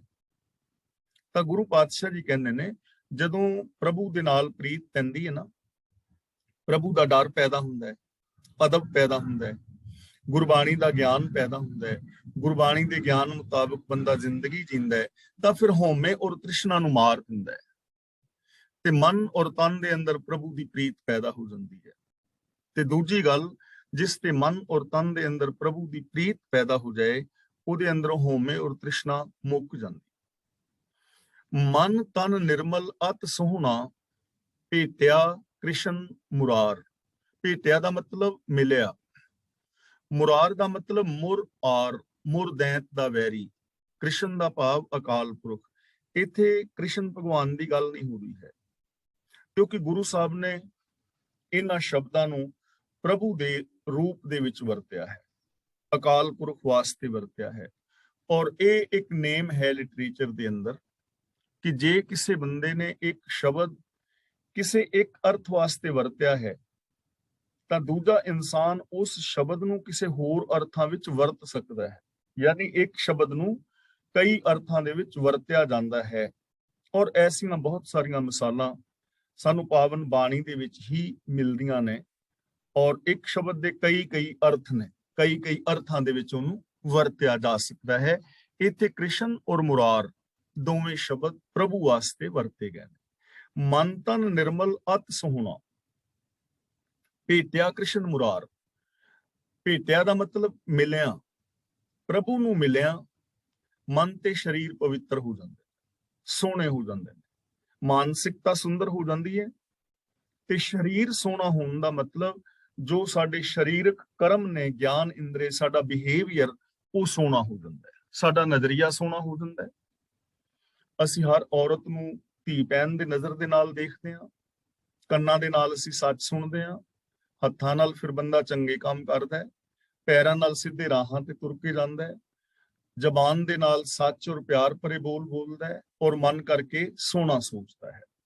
ਜਦੋਂ ਪ੍ਰਭੂ ਦੇ ਨਾਲ ਮਿਲ ਜਾਏ, ਇਹ ਉਹਦੀਆਂ ਨਿਸ਼ਾਨੀਆਂ ਨੇ। ਔਰ ਜਿਹੜਾ ਬੰਦਾ ਇਹਨਾਂ ਗੁਣਾਂ ਦਾ ਧਾਰਨੀ ਹੋ ਗਿਆ ਹੈ, ਉਹ ਸਮਝ ਲਓ ਰੱਬ ਦਾ ਰੂਪ ਹੋ ਚੁੱਕਾ ਹੈ। ਮਨ ਤਨ ਨਿਰਮਲ ਅਤ ਸੋਹਣਾ, ਭੇਟਿਆ ਕ੍ਰਿਸ਼ਨ ਮੁਰਾਰ। ਗੁਰੂ ਦਰਸਾਏ ਰਾਹਾਂ ਤੇ ਚੱਲ ਕੇ ਹਉਮੈ ਤ੍ਰਿਸ਼ਨਾ ਨੂੰ ਮਾਰ ਕੇ ਜਦੋਂ ਬੰਦਾ ਰੱਬ ਵਿੱਚ ਅਪੇਤ ਹੁੰਦਾ ਹੈ, ਤਾਂ ਫਿਰ ਇਹਦਾ ਮਨ ਔਰ ਤਨ ਨਿਰਮਲ ਹੋ ਜਾਂਦਾ ਹੈ। ਭਾਵ ਇਹਦੀ ਮਾਨਸਿਕਤਾ ਔਰ ਇਹਦਾ ਜੋ ਬਿਹੇਵੀਅਰ ਹੈ ਉਹ ਮੈਲ ਤੋਂ ਰਹਿਤ ਹੋ ਜਾਂਦਾ ਹੈ। ਭਉ ਭਾਉ ਸਭ ਤਿਸ ਦਾ, ਜੋ ਸੱਚ ਵਰਤੈ ਸੰਸਾਰ। ਸੱਚ ਦਾ ਮਤਲਬ ਸਦਾ ਥਿਰ, ਜੋ ਸਦਾ ਥਿਰ ਪ੍ਰਭੂ ਜਗਤ ਦੇ ਅੰਦਰ ਵਰਤ ਰਿਹਾ ਹੈ। ਵਰਤ ਰਿਹਾ ਦਾ ਮਤਲਬ ਵਿਆਪਕ ਹੈ, ਵਰਤ ਰਿਹਾ ਦਾ ਮਤਲਬ ਵਿਆਪਕ ਹੈ ਜਗਤ ਦੇ ਕਣ ਕਣ ਦੇ ਅੰਦਰ। ਇਹ ਪਾਵਨ ਬਾਣੀ ਵਿੱਚ ਅਸੀਂ ਰੋਜ਼ ਪੜ ਰਹੇ ਹਾਂ, ਜਲ ਥਲ ਮਹੀਲ ਪੂਰਿਆ ਰਵਿਆ ਵਿੱਚ ਬਣਾ। ਅਸੀਂ ਰੋਜ਼ ਵਿਚਾਰ ਰਹੇ ਹਾਂ ਇੱਕ ਓੰਕਾਰ ਕਿ ਇੱਕ ਹੀ ਪਸਰਿਆ ਹੋਇਆ ਹੈ, ਸਭ ਮੈਂ ਜੋਤ ਜੋਤ ਹੈ ਸੋਏ, ਹਰ ਥਾਂ ਦੇ ਉੱਤੇ ਵਿਆਪਕ ਹੈ। ਇਹ ਡਰ ਤੇ ਪ੍ਰੇਮ ਵੀ ਸਭ ਉਸ ਪ੍ਰਭੂ ਦਾ ਹੀ ਹੈ। ਉਹਦੀ ਰਜ਼ਾ ਦੇ ਵਿੱਚ ਤੁਰਿਆ ਹੀ ਇਹ ਡਰ ਔਰ ਪ੍ਰੇਮ ਵੀ ਮਿਲਦਾ ਹੈ। ਇਹ ਡਰ ਪ੍ਰੇਮ ਸਭ ਕੁਝ ਪ੍ਰਭੂ ਦਾ ਬਖਸ਼ਿਆ ਮਿਲਦਾ ਹੈ, ਉਹਦੀ ਰਜ਼ਾ ਦੇ ਵਿੱਚ ਮਿਲਦਾ ਹੈ, ਜੋ ਆਪ ਹੀ ਸदैवी ਸੱਚ ਹੈ ਔਰ ਜਗਤ ਦੇ ਅੰਦਰ ਵਿਆਪਕ ਹੈ। ਯਾਨੀ ਜੋ सदैवी ਸੱਚ ਹੈ, ਜਗਤ ਦੇ ਕਣ ਕਣ ਵਿੱਚ ਵਿਆਪਕ ਹੈ। ਡਰ ਔਰ ਪਿਆਰ ਉਸੇ ਦਾ ਹੀ ਜ਼ਿੰਦਗੀ ਦੇ ਅੰਦਰ ਚਾਹੀਦਾ ਹੈ ਤੇ ਇਹ ਉਸ ਦੀ ਰਜ਼ਾ ਦੇ ਅੰਦਰ ਤੁਰਨ ਦੇ ਨਾਲ ਹੀ ਸਾਨੂੰ ਮਿਲਦਾ ਹੈ। ਸ਼ਲੋਕ ਮਹਿਲਾ ਪਹਿਲਾ। ਵਾਹ ਖਸਮ ਤੂੰ ਵਾਹ, ਜਿਨ ਰਚ ਰਚਨਾ ਹਮ ਕੀਏ, ਸਾਗਰ ਲਹਿਰ ਸਮੁੰਦ ਸਰ, ਵੇਲ ਵਰਸ ਵਰਾ। ਇਹਨੂੰ ਵਾਹ ਨਹੀਂ ਪੜਨਾ। ਜਦੋਂ ਅਸੀਂ ਵਾਹ ਬੋਲਦੇ ਹਾਂ ਨਾ ਤਾਂ ਧਿਆਨ ਨਾਲ ਸੁਣਿਓ। ਵਾਹ ਤਾਂ ਇਹ ਕੰਨਾ ਜਿਹੜਾ ਹੈ ਹਾਹੇ ਨਾਲ ਬੋਲ ਰਿਹਾ ਹੈ ਵਾਹ। ਇਹਨੂੰ ਬੋਲਣਾ ਹੈ ਵਾਹ। ਵਾਹ ਨੂੰ ਥੋੜਾ ਜਿਹਾ ਲੰਬਾ ਕਰ ਦੋਗੇ, ਹਾਂ ਨੂੰ ਛੇਤੀ ਵਿੱਚ ਛੱਡ ਦੋਗੇ ਤਾਂ ਵਾਹ ਬੁੱਲ ਜਾਏਗਾ। ਵਾਹ ਵਾਹ ਖਸਮ ਤੂੰ ਵਾਹ, ਜਿਨ ਰਚ ਰਚਨਾ ਹਮ ਕੀਏ। ਵਾਹ ਦਾ ਮਤਲਬ ਧਨ, ਵੰਡਰਫੁਲ। ਜਦੋਂ ਸਾਨੂੰ ਕੋਈ ਹੈਰਾਨ ਕਰ ਦੇਣ ਵਾਲੀ ਚੀਜ਼ ਮਿਲੇ ਨਾ, ਬੜੀ ਕੀਮਤੀ, ਜਿਹਦੀ ਅਸੀਂ ਸਿਫਤ ਕਰਨੀ ਚਾਹੀਏ, ਪਰ ਉਹਦੀ ਸਿਫਤ ਵਾਸਤੇ ਸਾਡੇ ਕੋਲ ਕੋਈ ਬੋਲ ਨਾ ਹੋਣ, ਤੇ ਫਿਰ ਅਸੀਂ ਕਹਿੰਦੇ ਆ ਵਾਹ। ਸਾਡੇ ਕੋਲ ਵਰਡਿੰਗ ਨਹੀਂ ਹੈ ਕਿ ਕੀ ਬੋਲ ਕੇ ਹੁਣ ਇਹਦੀ ਸਿਫਤ ਕਰੀਏ, ਫਿਰ ਮੂੰਹੋਂ ਨਿਕਲਦਾ ਹੈ ਵਾਹ। ਤਾਂ ਇੱਥੇ ਵਾਹ ਦਾ ਮਤਲਬ ਅਸ਼ਚਰਜ, ਹੈਰਾਨ ਕਰ ਦੇਣ ਵਾਲਾ, ਧਨਤਾ ਯੋਗ, ਜਿਸ ਦੀ ਸਿਫਤ ਨਹੀਂ ਹੋ ਸਕਦੀ।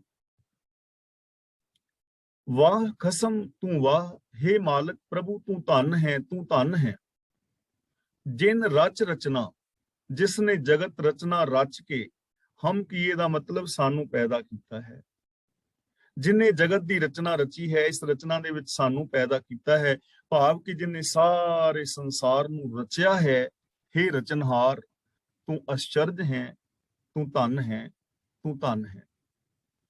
ਸਾਗਰ ਲਹਿਰ ਸਮੁੰਦ ਸਰ, ਵੇਲ ਵਰਸ ਵਰਾ। ਵੇਲ ਦਾ ਮਤਲਬ ਵੇਲ ਹਰੀ, ਵਰਸ ਦਾ ਮਤਲਬ ਵਰਖਾ, ਵਰਸ ਦਾ ਮਤਲਬ ਵਰਖਾ, ਵਰਾਹ ਦਾ ਮਤਲਬ ਬੱਦਲ, ਸਾਗਰ ਸਮੁੰਦਰ, ਸਮੁੰਦ ਵੀ ਸਮੁੰਦਰ, ਲਹਿਰ ਦਾ ਮਤਲਬ ਲਹਿਰ। ਸਾਗਰ ਲਹਿਰ ਸਮੁੰਦ ਸਰ, ਸਰ ਦਾ ਮਤਲਬ ਤਲਾਬ, ਸਮੁੰਦਰ, ਸਮੁੰਦਰ ਦੀਆਂ ਲਹਿਰਾਂ। ਪਹਿਲਾਂ ਆ ਗਿਆ ਸਾਗਰ, ਫਿਰ ਲਹਿਰ ਸਮੁੰਦ, ਲਹਿਰ ਸਮੁੰਦ ਦਾ ਮਤਲਬ ਸਮੁੰਦਰ ਦੀਆਂ ਲਹਿਰਾਂ।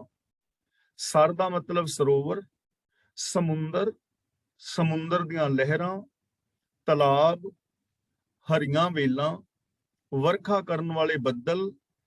ਇਹ ਸਾਰੀ ਰਚਨਾ ਰਚਣ ਵਾਲਾ ਤੂੰ ਹੀ, ਸਾਰੀ ਰਚਨਾ ਰਚਣ ਵਾਲਾ ਤੂੰ ਹੀ ਹੈ। ਔਰ ਦੂਜੀ ਗੱਲ ਇਹਦੇ ਚੋਂ ਜੋ ਭਾਵ ਨਿਕਲੇਗਾ, ਸੰਸਾਰ ਰਚਨਾ ਔਰ ਹਰੀ ਰਚਨਹਾਰ ਦਾ ਸੰਬੰਧ ਕਿਵੇਂ ਦਾ ਸਾਡੇ ਨਾਲ। ਸੰਸਾਰ ਰਚਨਹਾਰ ਦਾ ਔਰ ਰਚਨਾ ਦਾ ਸੰਬੰਧ ਕਿਵੇਂ ਹੈ? ਉਹ ਐਵੇਂ ਕਿ ਜਿਵੇਂ ਸਮੁੰਦਰ ਦੀ ਲਹਿਰ ਔਰ ਸਮੁੰਦਰ ਤੇ ਸਰੋਵਰ ਦਾ ਹੈ, ਜਿਵੇਂ ਲਹਿਰਾਂ ਦਾ ਔਰ ਪਾਣੀ ਦਾ ਹੈ। ਹਰੀ ਵੇਲ ਔਰ ਬਾਰਿਸ਼ ਦਾ ਹੈ, ਜੇ ਬਾਰਿਸ਼ ਨਾ ਹੋਏ ਤੇ ਵੇਲਾਂ ਸੁੱਕ ਜਾਣਗੀਆਂ। ਹਰੀ ਵੇਲ ਬਾਰਿਸ਼ ਦੇਣ ਵਾਲੇ ਬੱਦਲ ਦਾ ਹੈ, ਜੋ ਉਹਨੂੰ ਸਿੰਜਦਾ ਹੈ। ਇਹੀ ਸੰਬੰਧ ਰਚਨਾ ਦਾ ਔਰ ਰਚਨਹਾਰ ਦਾ ਹੈ, ਜੋ ਆਪ ਇਹਦੇ ਅੰਦਰ ਵਿਆਪਕ ਹੋ ਕੇ ਇਸ ਨੂੰ ਜੀਵਨ ਦੇ ਰਿਹਾ ਹੈ, ਜਿਸ ਕਰਕੇ ਸਾਰਾ ਜਗਤ ਹੈ। ਜੋ ਅਸੀਂ ਆਮ ਇਹ ਗੱਲ ਵਿਚਾਰਦੇ ਹਾਂ ਕਿ ਉਹ ਸਰਬ ਵਿਆਪਕ ਪਰਮ ਸੱਤਿਆ, ਜਿਸ ਕਰਕੇ ਸੰਸਾਰ ਦੀ ਉਤਪਤੀ, ਲੈਤਾ, ਪਾਲਣਾ ਔਰ ਸੰਚਾਲਨ ਹੁੰਦਾ ਹੈ। ਆਪ ਖੜੋਵੇ ਹੈ, ਆਪ ਕਰ, ਆਪੀਣੇ ਆਪਾ। ਆਪੀਣੇ ਦਾ ਮਤਲਬ ਆਪ ਹੀ ਨੇ, ਤੂੰ ਆਪ ਹੀ। ਆਪਾਹ ਦਾ ਮਤਲਬ ਨਿਰਲੇਪ, ਪਾਹ ਤੋਂ ਬਿਨਾ। ਜਿਵੇਂ ਕਈ ਕੱਪੜਿਆਂ ਨੂੰ ਪਾਹ ਚਾੜੀ ਦੀ ਨਾ, ਤੇ ਇੱਥੇ ਆਪਾਹ ਦਾ ਮਤਲਬ ਪਾਹ ਤੋਂ ਬਿਨਾ। ਅਸੀਂ ਦੇਖਦੇ ਹਾਂ ਕਈ ਵਾਰ ਅਸੀਂ ਕਾਟਨ ਦੇ ਕੱਪੜੇ ਲੈਂਦੇ ਆ ਨਾ, ਤੇ ਉਹਨਾਂ ਨੂੰ ਥੋੜਾ ਜਿਹਾ ਇੱਕ ਵਾਰੀ ਧੋ ਲਈਦਾ। ਜਿਵੇਂ ਅਸੀਂ ਦਸਤਾਰਾਂ ਵੀ ਲੈਂਦੇ ਆ ਤਾਂ ਇੱਕ ਵਾਰੀ ਧੋ ਲੈਂਦੇ ਆ ਕਿ ਇਹਦੇ ਵਿੱਚ ਜਿਹੜੀ ਮਾਇਆ ਹੈ, ਜਿਹਨੂੰ ਅਸੀਂ ਮਾਇਆ ਕਹਿ ਦਿੰਦੇ ਆ, ਉਹ ਮਾਇਆ ਵਿੱਚੋਂ ਨਿਕਲ ਜਾਏ, ਪਾਹ ਨਿਕਲ ਜਾਏ। ਤਾਂ ਗੁਰੂ ਜੀ ਕਹਿੰਦੇ ਨੇ ਤੈਨੂੰ ਮਾਇਆ ਦੀ ਪਾਹ ਨਹੀਂ ਲੱਗੀ ਹੋਈ, आप खड़ोवे, खड़ोवे ਦਾ ਮਤਲਬ ਖਲੋਂਦਾ ਹੈ ਯਾਨੀ ਵਿਆਪਕ ਹੈ, ਆਪ ਹੀ ਖਲੋਤਾ ਹੈ ਸਾਰਿਆਂ ਦੇ ਵਿੱਚ। ਆਪ ਕਰਦਾ ਮਤਲਬ ਆਪਣੇ ਆਪ ਨੂੰ ਰਚ ਕੇ, ਤੂੰ ਆਪ ਹੀ ਸਭ ਨੂੰ ਪੈਦਾ ਕਰਕੇ ਸਭ ਵਿੱਚ ਆਪ ਵਿਆਪਕ ਹੈ। ਔਰ ਆਪਾਹ ਦਾ ਮਤਲਬ ਨਿਰਲੇਪ ਹੈ, ਤੇਰੇ ਤੇ ਮਾਇਆ ਦੀ ਕੋਈ ਮੈਲ ਨਹੀਂ ਹੈ। ਰਚਨਾ ਨੂੰ ਰਚ ਕੇ, ਸ੍ਰਿਸ਼ਟੀ ਨੂੰ ਬਣਾ ਕੇ ਆਪ ਇਹਦੇ ਅੰਦਰ ਖਲੋਤਾ ਹੈ, ਸਹਾਰਾ ਦੇ ਰਿਹਾ ਹੈ, ਵਿਆਪਕ ਹੈ ਲੇਕਿਨ ਨਿਰਲੇਪ ਹੈ। ਤਾਂ ਇਹਦਾ ਮਤਲਬ ਅਸੀਂ ਵੀ ਸੰਸਾਰ ਦੇ ਵਿੱਚ ਰਹਿੰਦੇ ਹਾਂ, ਨਿਰਲੇਪ ਰਹਿਣ ਦੀ ਕੋਸ਼ਿਸ਼ ਕਰਨੀ ਹੈ ਕਿ ਵਿਕਾਰਾਂ ਤੋਂ ਨਿਰਲੇਪ ਰਿਹਾ ਜਾਏ। ਗੁਰਮੁਖ ਸੇਵਾ ਥਾਏ ਪਵੈ, ਉਨਮਨ ਤਤ ਕਮਾ। ਉਨਮਨ ਜਿਹੜਾ ਹੈ ਨਾ, ਜੋਗੀ ਲੋਕ ਮਨ ਦੀ ਉੱਚੀ ਹਾਲਾਤ ਨੂੰ ਉਨਮਨ ਕਹਿੰਦੇ ਨੇ। ਮਨ ਦੀ ਉੱਚੀ ਹਾਲਾਤ, ਸਹਿਜ ਅਵਸਥਾ ਵਿੱਚ ਹੋ ਕੇ ਤਤ ਸਰੂਪ ਅਭਿਆਇ, ਪ੍ਰਭੂ ਦਾ ਰੂਪ ਹੋ ਜਾਣਾ। ਇੱਥੇ ਉਨਮਨ ਦਾ ਮੀਨਿੰਗ ਹੈ ਉਨਮਨ ਵਿੱਚ, ਉਤਸ਼ਾਹ ਦੇ ਅੰਦਰ। ਇੱਥੇ ਉਨਮਨ ਦਾ ਮਤਲਬ ਹੈ ਉਤਸ਼ਾਹ। ਗੁਰਮੁਖ ਸੇਵਾ ਥਾਏ ਪਵੇ, ਗੁਰਮੁਖ ਦਾ ਮਤਲਬ ਗੁਰੂ ਦੇ ਦੱਸੇ ਰਾਹ ਤੇ ਤੁਰਿਆ।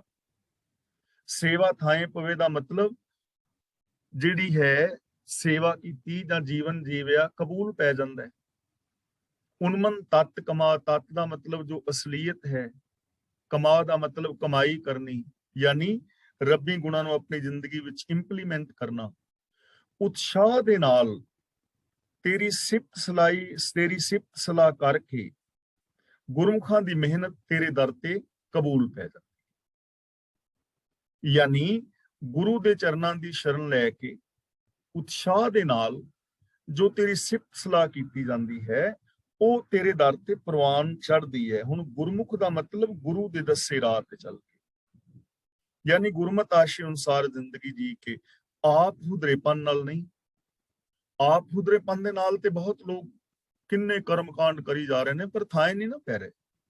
ਯੂਨੀਵਰਸਲ ਟਰੁੱਥ ਨੂੰ ਬੇਸ ਬਣਾ ਕੇ ਕਰਮ ਕੀਤਾ ਜਾਏ, ਗੁਰਮਤਿ ਆਸ਼ੇ ਅਨੁਸਾਰ ਜ਼ਿੰਦਗੀ ਜੀਵੀ ਜਾਏ, ਉਤਸ਼ਾਹ ਦੇ ਨਾਲ, ਪਿਆਰ ਦੇ ਨਾਲ, ਤਾਂ ਉਹ ਜਿਹੜਾ ਜੀਵਨ ਹੈ ਉਹ ਘਾਲ ਕਮਾਈ ਰੱਬੀ ਦਰ ਦੇ ਉੱਤੇ ਥਾਏ ਪੈਂਦੀ ਹੈ, ਕਬੂਲ ਹੁੰਦੀ ਹੈ, ਸਫਲ ਹੈ, ਮੁਬਾਰਕ ਹੈ ਉਹ ਜ਼ਿੰਦਗੀ ਜੋ ਉਤਸ਼ਾਹ ਦੇ ਨਾਲ, ਪਿਆਰ ਦੇ ਨਾਲ ਪ੍ਰਭੂ ਦੀ ਸਿਫਤ ਸਲਾਹ ਗੁਰਮਤਿ ਆਸ਼ੇ ਅਨੁਸਾਰ ਕੀਤੀ ਜਾਏ। ਮਸ਼ੱਕਤ ਲਹੋ ਮਜੂਰੀਆਂ, ਮੰਗ ਮੰਗ ਖਸਮ ਦਰਾਂ। ਦਰਾਂ ਦਾ ਮਤਲਬ ਦਰ ਤੋਂ। ਤੇ ਇਹ ਜੋ ਪਹਿਲਾ ਸ਼ਬਦ ਹੈ ਮਸਕਤ, ਇਹਨੂੰ ਮਸਕਤ ਨਹੀਂ ਪੜਨਾ, ਇਹਨੂੰ ਪੜਨਾ ਹੈ ਮਸ਼ੱਕਤ। ਮੁਸ਼ੱਕਤ ਦਾ ਮਤਲਬ ਹੁੰਦਾ ਹੈ ਮੁਸ਼ੱਕਤ, ਮਿਹਨਤ ਕਰਕੇ। ਦਰਾਹ ਦਾ ਮਤਲਬ ਦਰ ਤੋਂ। ਮਜ਼ਦੂਰੀਆਂ ਦਾ ਮਤਲਬ ਮਜ਼ਦੂਰੀ। ਮਸ਼ੱਕਤ ਦਾ ਮਤਲਬ ਘਾਲ ਕਮਾਈ ਕਰਕੇ, ਉਹ ਬੰਦਗੀ ਦੀ ਘਾਲ ਕਰਕੇ, ਯਾਨੀ ਰੱਬੀ ਰਜ਼ਾ ਦੇ ਵਿੱਚ ਤੁਰਨ ਦੀ ਘਾਲ ਕੇ, ਹੇ ਖਸਮ ਤੇਰੇ ਦਰ ਤੋਂ ਮੰਗ ਮੰਗ ਕੇ ਮਜ਼ਦੂਰੀ ਲੈਂਦੇ ਨੇ।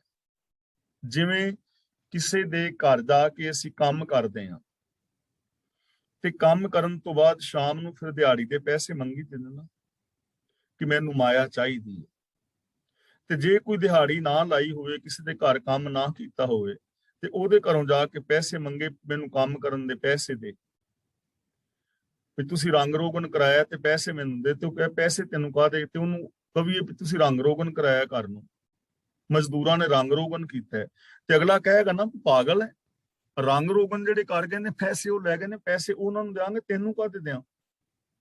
ਯਾਨੀ ਮੰਗਣ ਦਾ ਹੱਕਦਾਰ ਉਹੀ ਹੈ ਨਾ ਜਿਹੜਾ ਕੰਮ ਕਰੇਗਾ, ਤੇ ਜਿਹੜਾ ਕੰਮ ਹੀ ਨਹੀਂ ਕਰ ਰਿਹਾ।